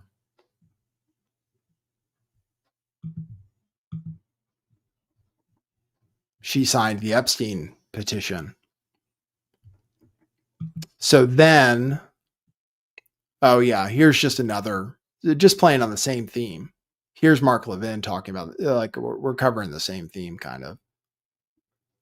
Mark Levin. This is our country. We're celebrating our country. Every July 4th, we're celebrating the principles that undergird our country. If you reject Judaism and you reject Christianity and you reject the link of the two, you reject the Bible. If you reject Judaism and Christianity and the brotherhood and the sisterhood of the two, not only are you rejecting our founding, you're rejecting our country. You're pushing some other agenda, whatever that agenda may be. This is our country. So he claims that Judaism has something to do with Americanism, which it would be interesting to tell that to the founding fathers.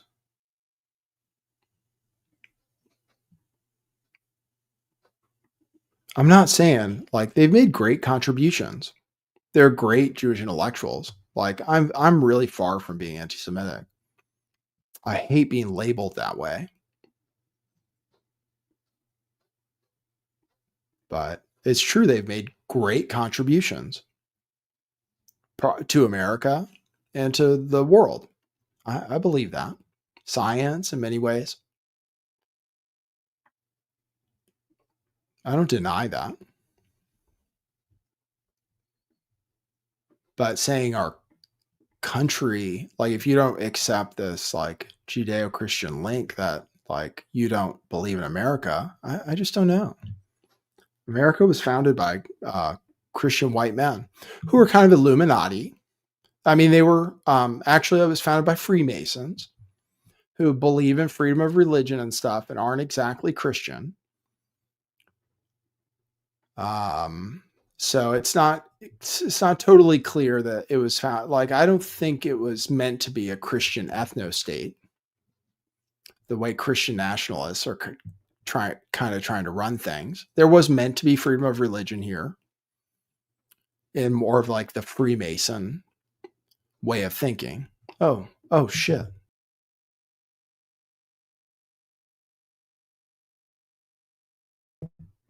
My camera disconnected? You can hear me, right? What happened to my camera?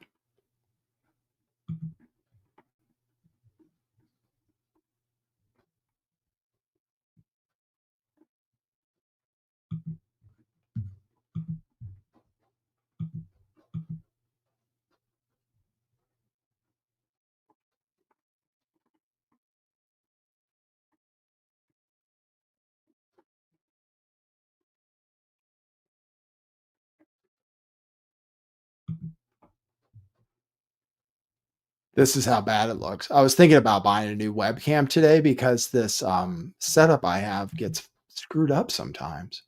Oh, there we go. I fixed it. Good. I use something called continuity on Apple where it recognizes your iPhone. Thanks, everybody. Yeah, I use my iPhone as my camera, but it doesn't work. But fortunately, ChatGPT helped explain to me how to fix it. So, because I was thinking about buying a new webcam, because now they make more advanced webcams than they used to that probably look about as good as this. But I had problems with this camera not working before. Share screen. So anyway, I don't want to go on about this too much. Trump wrote a letter also. Like, I'm getting uncomfortable myself. I'm feeling like I'm being like inappropriate or something, but that's probably just some kind of like guilt thing. White guilt. Trump wrote a letter asking to pardon Netanyahu, all while this H-1B visa stuff was going on. Does anybody want to call in? Football game's about to start. He wrote a letter to the president of Israel asking him to pardon Netanyahu, but Netanyahu did a bunch of shady stuff. Like, people in Israel don't love Netanyahu, besides the fact that he basically let October 7th happen. Like somehow it was a massive security failure that October 7th happened just coincidentally. And like Netanyahu should take all the blame for allowing it to happen. It seems like there was, and Charlie Kirk got into this. It's like, I think it's fair to ask, was there like a stand down? Because nobody showed up for hours and hours, and people running the perimeter were told not to, apparently. But Netanyahu did a bunch of shady stuff. Like, he's crooked. He's a war criminal. Trump's going out of his way to write a letter saying he should be pardoned. All right. Yeah, I'll open the phone. I'll post the phone number. Just in case anybody wants to call in. There's the phone number. And then Epstein news. So I don't know what to change the title to. Maybe I'll cover it. Just so I make sure to cover my ass. Breaking. Jeffrey Epstein and Donald. No, it's gone. Here, it's right here. Here we go. So apparently Trump spent Thanksgiving in 2017 with, did I say Trump? Whichever way it goes. Epstein and Trump spent Thanksgiving dinner together, and I generated an image for my thumbnail with Grok, actually, showing Epstein and Trump at a Thanksgiving dinner table. So this email apparently shows that. You can just take my word for it. It says David Feisal, Hanson, Trump. Somebody said, he's such a snooze. Who else is down there? Someone emailed Jeffrey. He said, David Feisal, Hanson, Trump. So he said Trump was there Thursday, November 23rd, 2017, which I guess was Thanksgiving Day. If that's true, then that is scandalous because that's when Trump was president. So, and then there's this other email where one of Jeffrey Epstein's girls said, I don't want to come early to find Trump in your house. So it seems like they were friends, maybe and this is from 2017, actually. So, I mean, it contradicts the narrative that Trump tries to spin, which is that he kicked him out of Mar-a-Lago and ended the friendship in like 2005 or something. That's what's the problem with the emails, is it seems to indicate that there was some kind of ongoing friendship. So, I'm exhausted.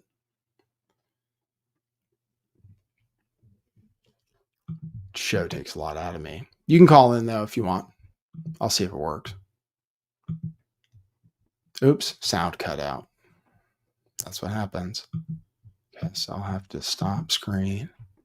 I'm in my spam screens, and see, that's the problem. I don't want that to show up. I don't even know if that number is still real anymore, but I don't want to show it.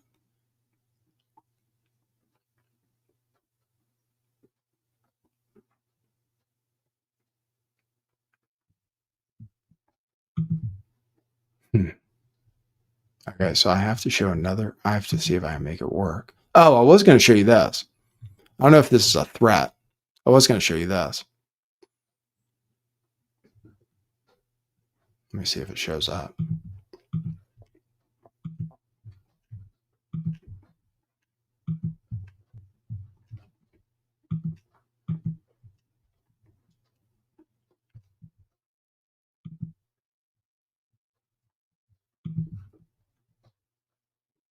Megalomaniacal way to elevate himself. But a year from now, he's not even going to be around. But I will warn him, be careful of your own safety. This is Nick Fuentes. You're Let appealing me rewind to it a little bit. This is Nick Fuentes he's talking about. So do you think this is some kind of a threat from this old guy, Bill O'Reilly, who said he didn't know Fuentes existed until 2 months ago because he's not even on social media? guy has tapped into this ignorance in a megalomaniacal way to elevate himself.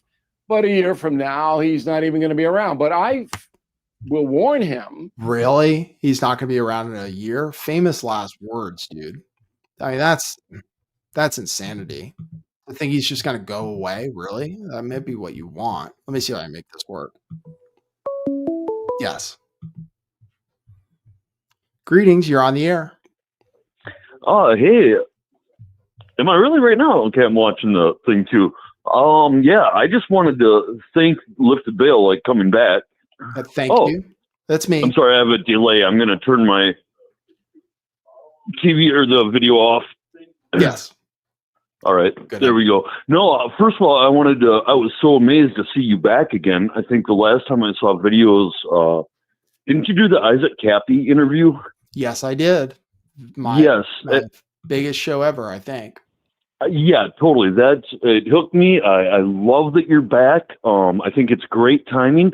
I do have a quick question. I want to know, what are your ideas? MAGA is going through a big split right now. But even like Megyn Kelly and Tucker, I mean, I go back and forth. I was just wondering, where do you think they really kind of stand in this? Where do I think they stand in what exactly? I could tell you. Yeah, well, are they controlled opposition? Which I really, so many things like point towards that.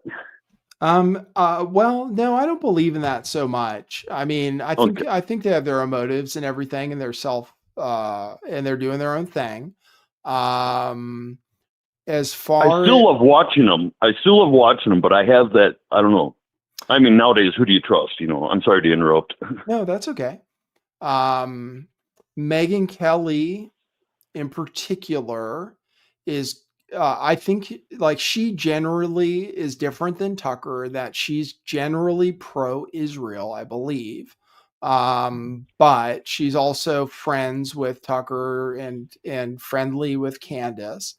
Megyn Kelly is going out of her way to make sure everybody knows that Nick Fuentes is a terrible anti-Semite. He's a terrible person who has to be called out.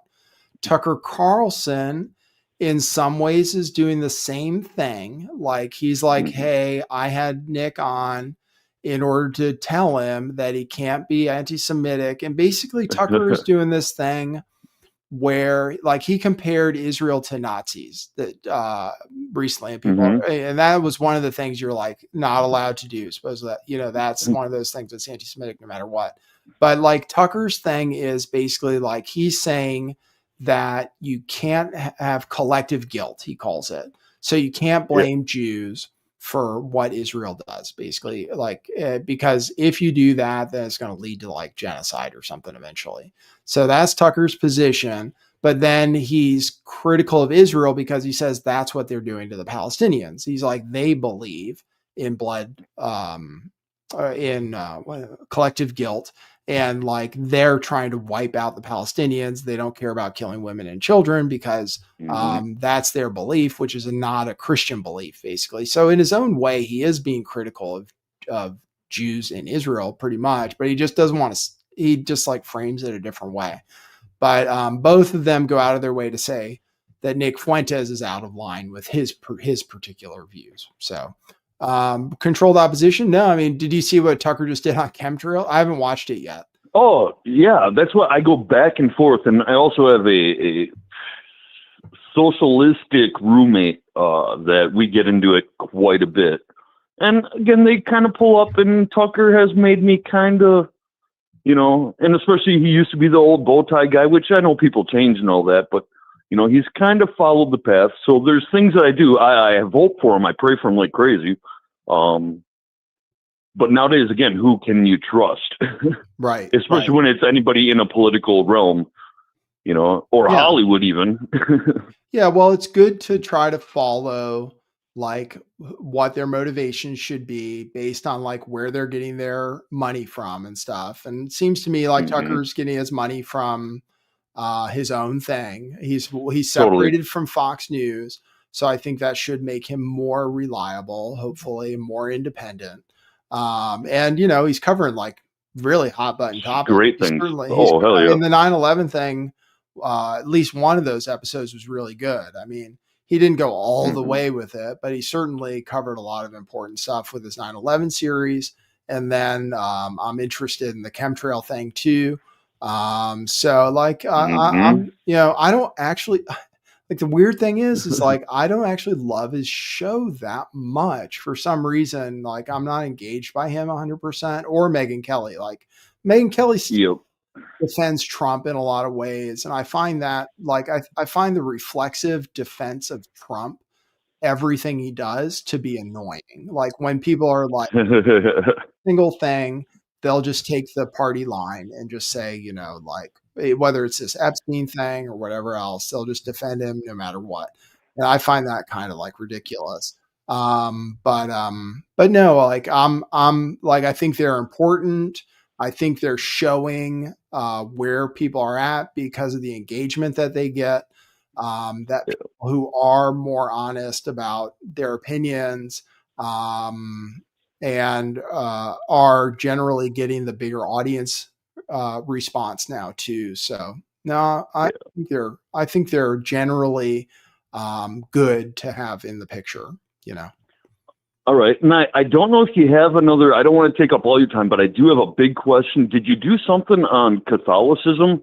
I saw a video I haven't seen recently, because that kind of really scares me in this movement too. It's like there's this huge push, and like Catholicism is on the hugest rise right now. Yeah, it's interesting to me because it's like it's not even it's a specific interpretation of Catholicism too, where they don't necessarily follow the Pope.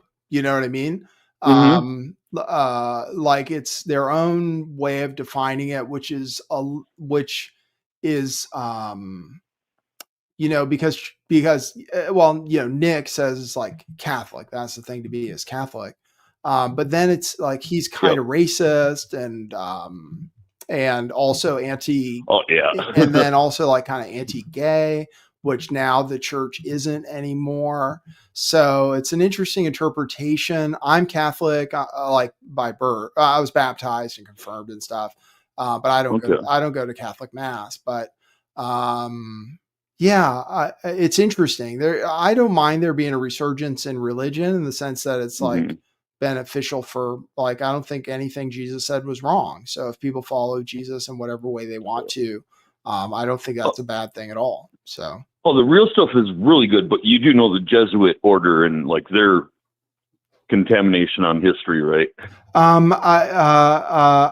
Yeah, I mean, I'm aware that there are sects that are problematic. Like Mormons are kind of questionable. Jesuits are kind of questionable. They all have their own kind of like form of wanting to take over the world, which I kind Yep. of think, so I'm always skeptical of, and they're kind of like, and they have like a form of, I'm always like, any form of supremacy is problematic to me, basically. So like, if Totally. you're, so that's kind of the way I feel about it. Mhm. Well, that was awesome. I loved hearing you. I also, again, want to say this is the perfect timing for you even to come back. I think that your channel, you're needed right now. So you got some of us praying out here, and glad to see you back, and hats off to you. I'll let you go with that. That's very nice to hear. Thank you so much. I appreciate you. God bless. All right, thank you. Appreciate you too. Bye-bye. All right. See ya. That's nice. Yeah, I think the show's going okay. I'm really happy to be doing it again, which I just wasn't in a frame of mind to be able to do it for the longest time. I had a real mental breakdown. So I'm happy to be able to do the show. Hey, you're on the air. Hey, Nathan. It's the Branch. Oh, hey, Branch. What's up? Thanks for the coffees. Yeah, certainly. So I watched that Fuentes interview earlier today, and I really appreciated you dropping that because I'd never seen it before. Yeah, thank you. And I exchanged a message with you earlier, and you made a comment that maybe you can expand on. You mentioned something about his stance on Trump. Yes. How you kind of called it. So maybe you can kind of talk about that a little bit.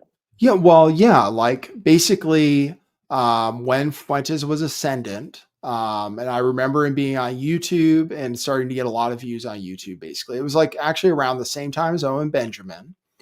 And both of them had big channels on YouTube that were blowing up, and then they ended up both getting banned from YouTube. Probably around the same time, and around the time I had to leave YouTube too, because it was just getting too ridiculous.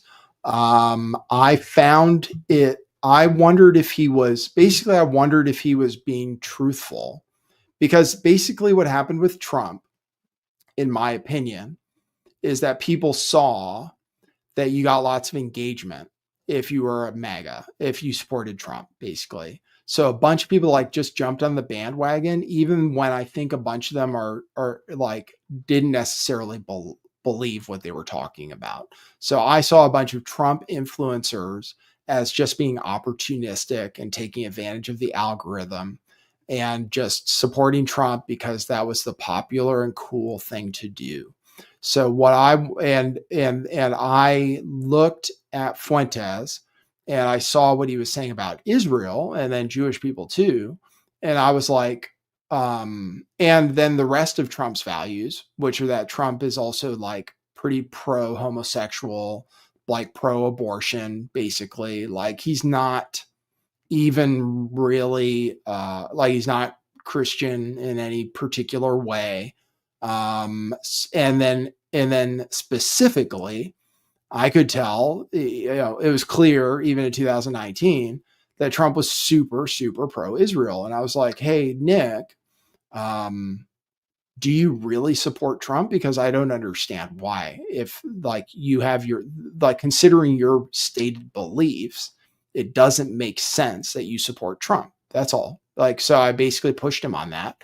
And then he hemmed and hawed and was like, oh, nobody's perfect and blah, blah, blah. But eventually he came around. And now everything I said to him, he says now, which Yeah, like he hates Trump. Like he's made it kind of cool to diss Trump pretty much because he was the first one out of conservatives to kind of turn his back on Trump completely. So. Well, it was over the immigration issue, right?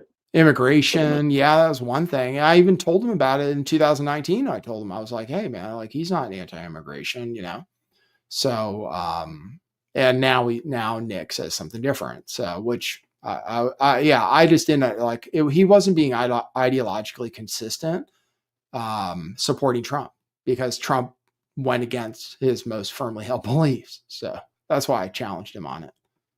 It was kind of a challenging interview, I guess, like, because I didn't know what to think of him.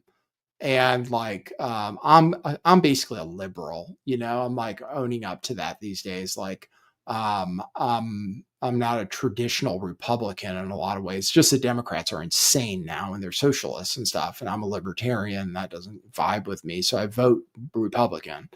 But I challenge him on his thoughts about women, gays, Trump, etc. So Yeah, in fact, you mentioned how if he were more welcoming to women, he would have a more successful movement, perhaps. yeah, right. I was like, you can't win without women. Basically, like women control the world in a lot of ways. Like I was in sales, I learned it. It's like women make the decisions, purchasing decisions. Like if it's a marriage or whatever, they were like, when I was a car salesman, they were like, hey, 70% of purchase decisions are made by the wife or whatever. So you have to cater to them when Oh, you're yeah. selling a car and not be like a car salesman and just talk to the dude or whatever.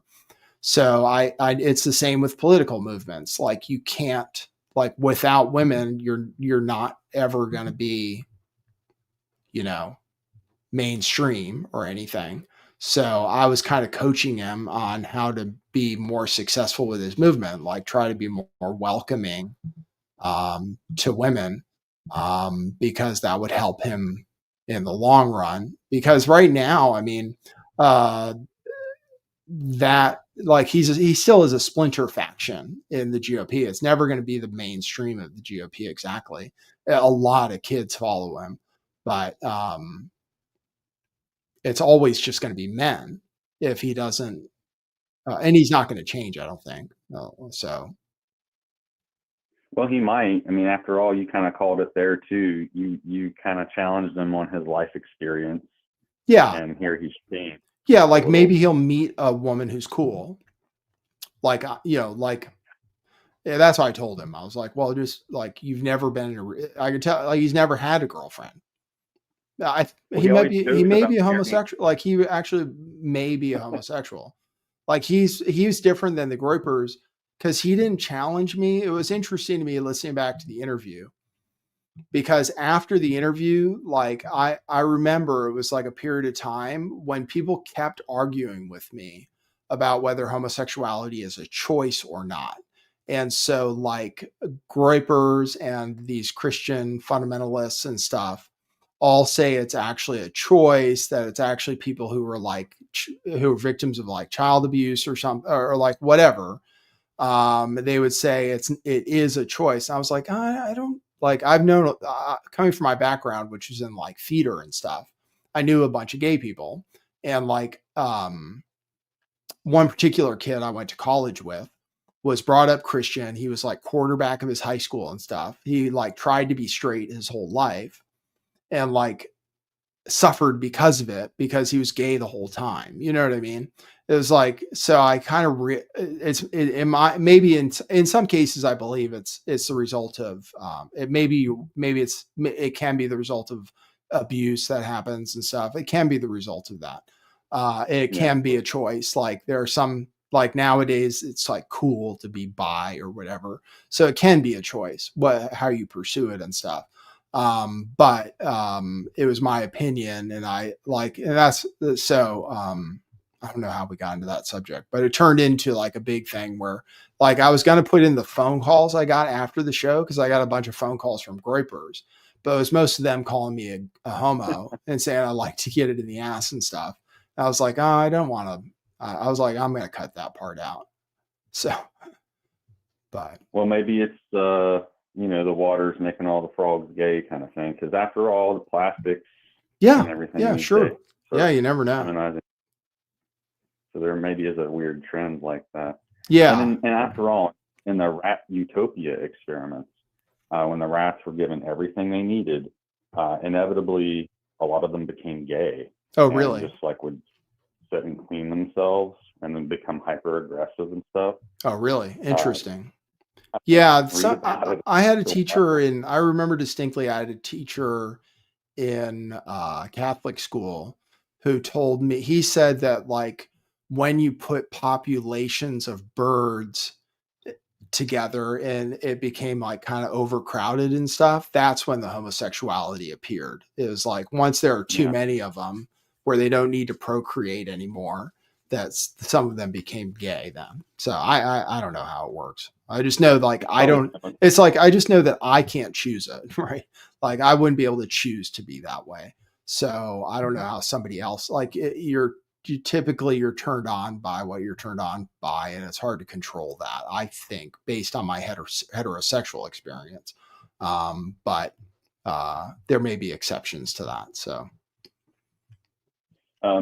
So a little bit of a topic change. Thanks so much for talking about that. I really appreciated that interview, and you were really on, dude. Like, I was truly impressed by how you handled that. It was really professional. The interview with Nick? I wanted to ask. Thanks. Yeah, but I wanted to ask you about a news story, or a couple of them actually. So I heard that yesterday the last penny was struck. Yes, that's right. Very interesting. So what do you think about that? I kind of feel like that's, I mean, a good thing for metals, but in a way that's not such a good sign for the economy. That kind of, I mean, now we're at a nickel as the lowest denomination, right? Yeah, I mean, it's been a long time coming. I heard it cost them 4 cents. Can't hold on one sec. I have to take off my sweatshirt. I'm really hot. One sec. Sure.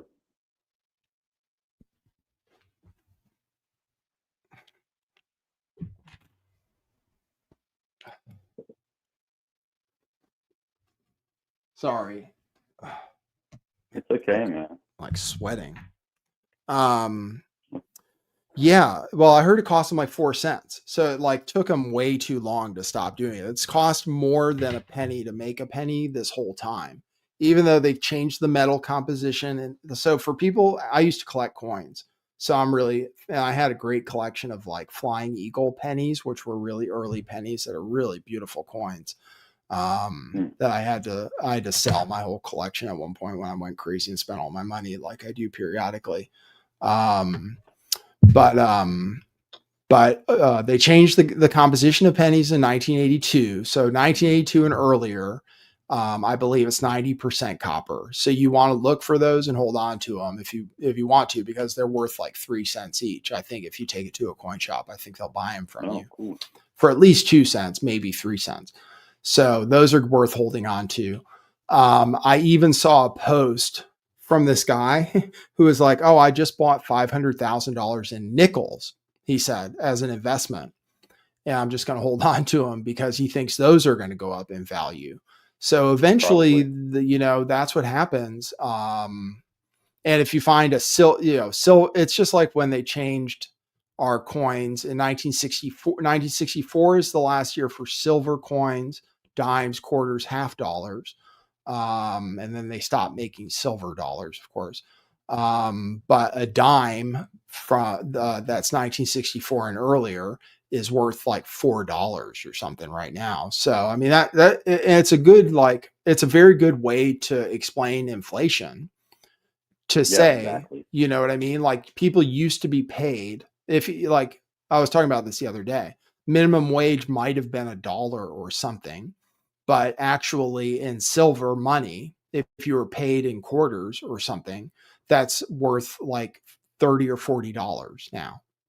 $40 basically per dollar in silver, the way money used to be.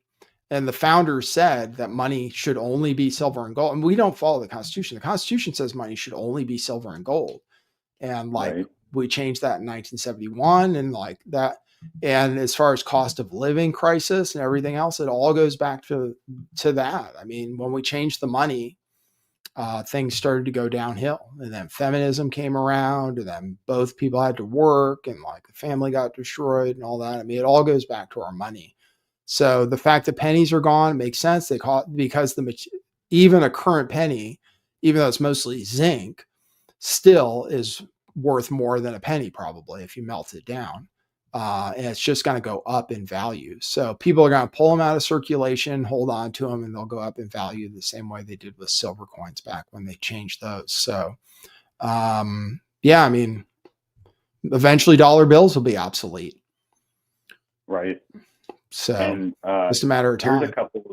Here's a couple of phrases to consider too, just because of something like this, because after all, you've seen those videos, I'm sure, where, they ask somebody like, I don't know, maybe that they're 20 or whatever. They ask them about well, what was a such and such, and from the 90s or the 80s, and they have no idea what it was, because it just vanishes from culture. Well, Mhm. now that the pin has vanished from culture, now there's going to be people growing up that they probably won't know what it means when they hear penny pinching, Oh or yeah. penny Right. or penny for your thought. Right. Right. Stuff like that is just becomes relics, and I guess that's how people say, oh, I'm showing my age or whatever. 'Cause it's like we're going to get to the point where, well, of course, during COVID, they were trying to get rid of coins and cash altogether. So like you mentioned the dollar as well. So I think all of the, in fact, it's probably more expensive to make the coins than it is the dollar bills if you really think about it. Yeah. Yeah. Exactly. I think it is. But Yeah. you mentioned silver, and silver also kind of performed well this week, right? Oh, it's been doing great. I had to sell all mine and when it was about $36. It's around 52 now, which is its all-time high before was like 50. Now it's above that. So yeah, it's been doing spectacular. The only problem I ran into is when I had to sell all of mine is that they didn't pay me anywhere near spot value for it. So I got really kind of disenchanted in the idea of owning physical silver. Like I did the right thing. I bought it when it was cheap. But the way the guy at the coin shop explained it to me is like when it's cheap, everybody wants to buy it. So you pay way over spot for it. And then when it's expensive, everybody wants to sell it and nobody wants to buy it. So you get way under spot value for it.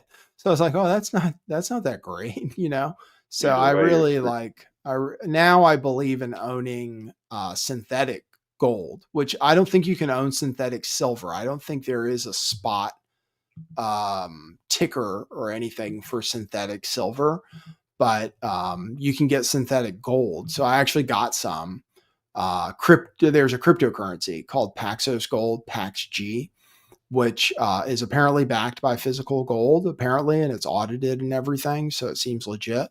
And there you buy it for spot and you sell it for spot. Where I just saw an ad I got in my email for American Eagle gold coins right now, and they're selling for $100 over spot.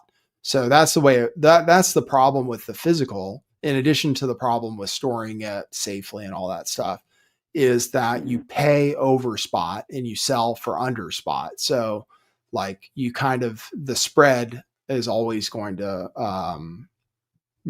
screw you a little bit. So Well, I could see the only way that wouldn't happen would be if there was some type of crisis or collapse where there was such a great demand for the metals that sure, exactly. look. When it's in demand, I mean, I remember when silver was cheap, it was like it wasn't cheap to buy. Like when the spot price was like $20, you couldn't buy an American Eagle for less than 30.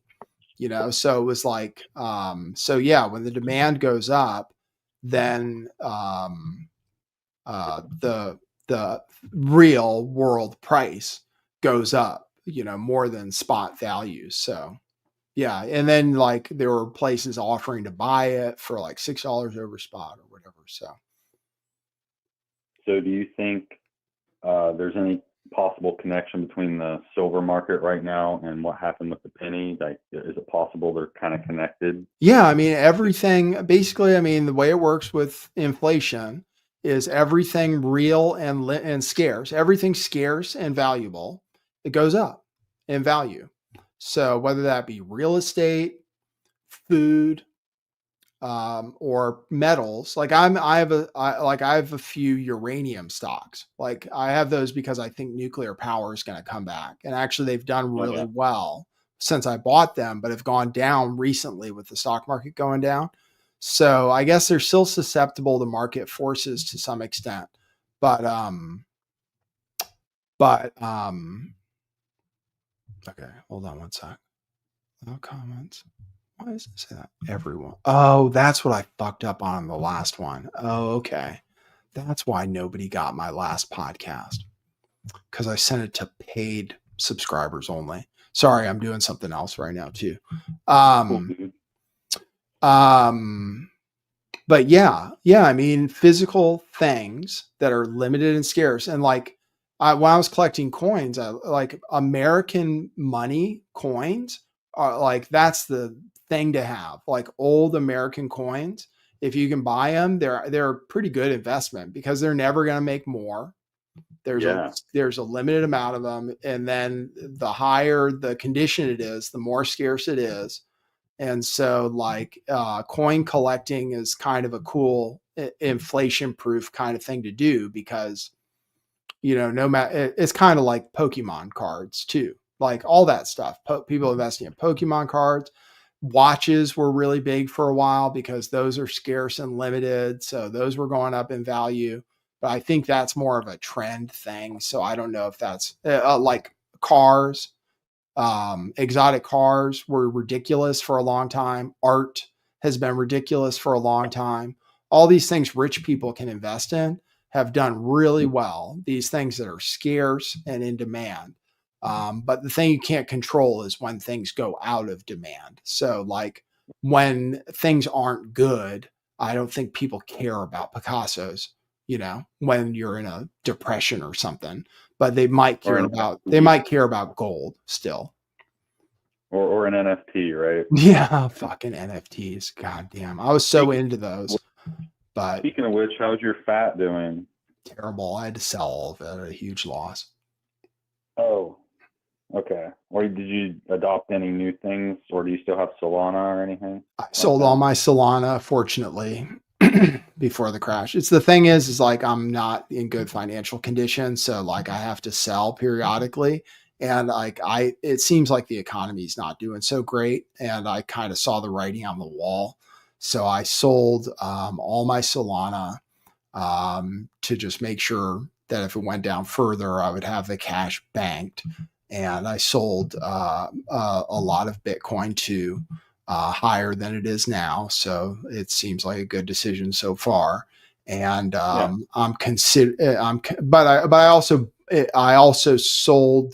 also used the money I got selling Bitcoin to buy gold instead. And gold has done okay still. So to buy crypto gold, but yeah, I'm not like the sentiment around digital hasn't been as good as the sentiment around physical in the last 12 months. Like gold has done better than Bitcoin, which I was like, oh, that shouldn't happen. But it seems like in a downturn, when people are scared, Bitcoin still goes down, where gold goes up often when people are worried. So that's an element of faith. So you could almost make the argument that gold has faith, whereas the crypto has less. And it's kind of funny because when they were striking the last penny today, the guy turned around. He's like, "Any last words for the penny?" And one woman that had her cell phone up, she's like, "In God we trust." Oh, really? So, yeah. I remember they changed I mean, it's good if you can hold on to them, they're probably going to go up in value now. So they'll probably go up in value almost immediately. So you might as well take all your pennies and just put them in a bag or something. Right. And eventually they'll be worth more, than what they are today. So I've been doing the same with quarters and all my change, but when I've started buying silver recently, I've just been buying, like you suggested, coins. So they call that junk silver. Yes. So you seem to get a better price on it, and it's already fractional. So in the most practical terms of this, apocalyptic kind of deal, you're having to pay with silver or whatever, it's already fractional, So I've been kind of trying to get like dimes, nickels. Yeah. So that's what I did too. Thinking it was a good way to go. But like I said, I ended up just getting screwed. Like I got pretty much what I paid for it. Even though the price had gone up almost 50%. So like, that was the thing, is like I did like, but so I don't know what the best thing is. American Eagles are the best. Yeah, but they're so big though, so you can't break them apart. Yeah. But I mean, as far as the store of value, they're always the most desirable form of silver. So, and in fact, the term Bitcoin kind of gets its name from the practice of dividing a coin into fractions and, yes. clipping it and stuff. Mm-hmm. So I think it's kind of interesting how that has evolved over time. But you never hear anybody make that argument whenever they're talking about Bitcoin as digital gold. It's funny how often they don't mention that. Right. The name itself is kind of referring to that, because Right. you can fraction Bitcoin a lot more easily. So I think that's one of the selling points for it. Yeah. Because otherwise, how do you do that with your metals? Right. Oh, Right, and exactly. by the way, you said a phrase, or you referred to a phrase, the writing on the wall. Do you know what that phrase is? Where it came from? Yeah, it's No. from the Bible, right? I didn't know that. You can educate me. Yeah, so in the Bible, there's a story about I can't remember the name of the guy, but anyway, it's like a debaucherous regime or monarchy of sorts. And the guy's son, it might be Belshazzar or something like that.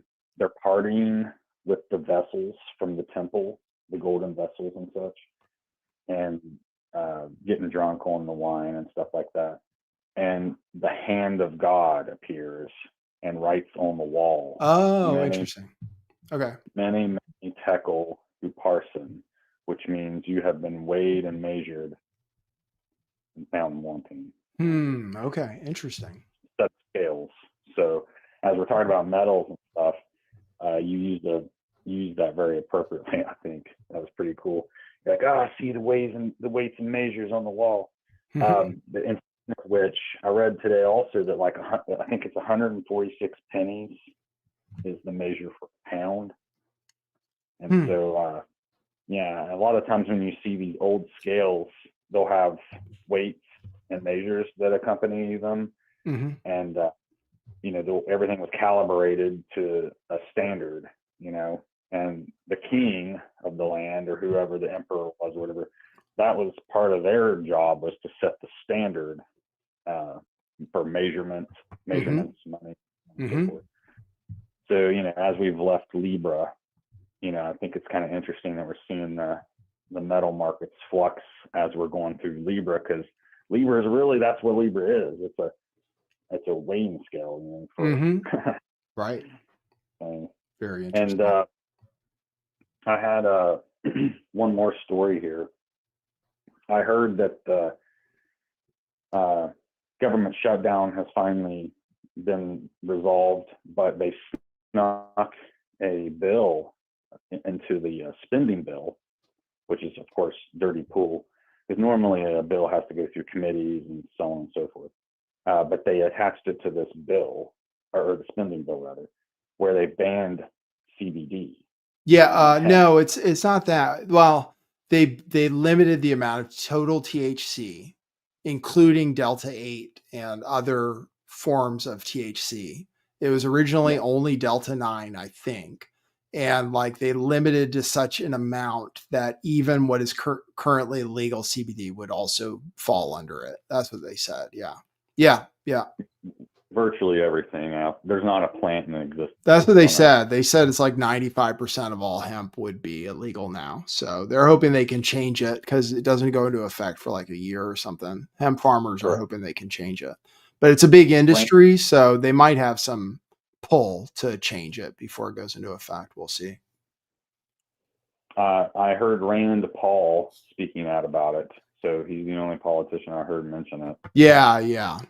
Makes sense. I mean, hemp is a good, it's a good product for farmers. So they shouldn't, it would be bad if the hemp industry goes down, because it's a big industry. Right. Exactly. I don't understand. I guess the logic there is they want people on pharmaceuticals instead. Yeah, maybe. Yeah. I mean, can't imagine what the motivation would be otherwise, because you'd think people like RFK would be getting involved with that. I mean, hey guys, hold up. Yeah. This is the alternative to opiates or God knows what else people are using for pain relief. So CBD has effectiveness, right? And it's also used for treating autism in some cases.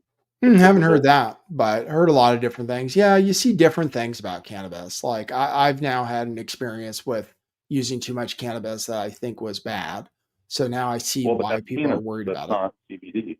What's that? Yeah, that's not just CBD, right? So yeah, and I don't know how much CBD actually works or doesn't work, but it's definitely, if it does work for people, they should be allowed to take CBD, especially. I mean, it's not even psychoactive. So I've heard it works best with a little THC though. Well, yeah, I'm sure it does, because then it's a complete cannabinoid Mhm. profile, where normally with these analogs, they're just separating them out in individual strains of sorts. Mhm. But yeah, I just thought it was an interesting story I heard, because of course the bastards would sneak that in Yeah, on a yeah, I spending, know. a I know. spending bill. It's one of those Didn't know why. leftover things for like Republicans to hate drugs and stuff. So Yeah. Yep. Well, why not kick the economy when it's down? You'd think Trump would be more of a bully when it came to stuff like that, and because he's out here signing his name on fucking tractors and stuff, and then the next and the very next thing you hear, they're outlawing hemp. It's like, whoa, way to go, because they use that as what they call a bumper crop. yeah, So if everything else fails that year, hey, we got our hemp, because hemp's very resilient. yeah. And then Well, you that's have, why they call it a weed, is because it just grows, right? so now we're taking that away from farmers. I think what the overall goal here is people like Bill Gates, BlackRock, Vanguard, State Street, China, all the farmland's getting bought up by these mega corporations. So I Mhm. think what they're really trying to do here is just put all the farmers out of work. Mhm. I mean, if you recall, I mean, I haven't heard a story like this in a while, but over the last few years, all those food processing plants that were burning up, like Yes. chicken. Yeah, And right. Yeah, people had like, lots of conspiracy theories about that. Yeah, I remember. Yeah, and just very like interesting. this week, they put down all the ostriches at that ostrich Yeah, farm in Canada. yeah, I know. I looked into that too. That's pretty messed up. But I read, Well, then, I looked into it pretty extensively. The ostrich farm. okay. Yeah. So did you learn why? Because I read it. Yeah, yeah. It had to do with them getting a particular strain of flu, which was novel.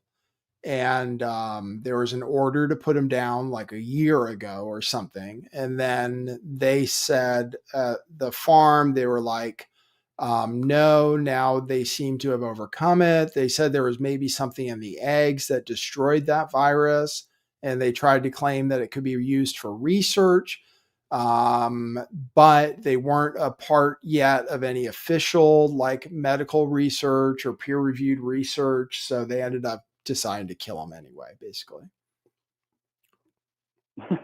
Yeah, right. Which is terrible, Typical government. But with Yeah. like, with guns, like in a pen, like I mean, it's an awful thing to do to sentient beings. I was holding out hope, because I do recall how the emu war, both times went in favor of the emus. So I was kind of hoping the ostriches might have a chance. Yeah, they claimed there was like maybe like on the far end of things, people were like, "Oh my God, these ostriches might have the miracle cure for things," Yeah, exactly. and Right. that's what people were I think saying. that's the issue. Yeah, I think that's the motive right there. yeah, they were saying their eggs had special healing properties, basically, and maybe it would be able to heal different diseases and stuff, and COVID and everything else. And then they ended up killing them. Yeah, it's fucked up. Yeah. Canada. If you strike oil or you develop a cure for something, the government's going to show up and you're going to disappear. Right. Or if you make a water powered car. Yeah. We can't have that. Right. We need scarce for the economy to operate. Right. Exactly. Well, anyway, man, those were all my notes. Okay. Cool, dude. I wanted to chat with you about it. So great to have you back. So thanks, man. Keep up the good work. Farewell. Glad to be back. Thanks, dude. Appreciate you. See ya. That was a long call. All right. I'm probably going to sign off now because we've been on for a long time. Want to check into my super chats. Thanks everybody for tuning in. Appreciate you. Thanks for hanging in for the whole thing. Thanks for the kind words. Thanks for the phone calls. I got some coffees. Let me see how many I got.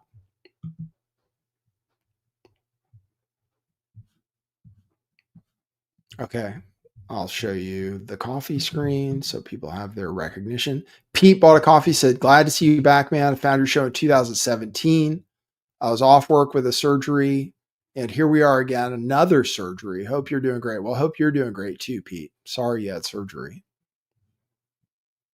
Again, hope that works out okay for you. And then Gina bought 5 coffees. Thank you so much. Says, we're so back. Appreciate that. That's great. Yeah, if I could get 5 coffees a show, that would be a great start. And people are buying t-shirts too. So, but we're going to sell out of those. That's the only thing. Those are being liquidated. If the show really grows and I think we can sell shirts again for full price, then we'll see. But we'll take things one day at a time. Thanks everybody for tuning in. And I'll change this. And reminder, I've been posting a podcast. I screwed up with the last one I posted. I made it for only paid subscribers on Substack. It was stupid. But now I just changed that. So now it should be updated to my podcast. Should be on Spotify and Apple Podcasts. The last couple of shows. So you'll be able to listen to it that way and download it and stuff. Because I know it's been kind of long. Wow, long show today. All right. Thanks, everybody. We'll see you at the next one. Should be back tomorrow around 4 p.m. Pacific time. Maybe earlier. We'll see. All right. That's what it is.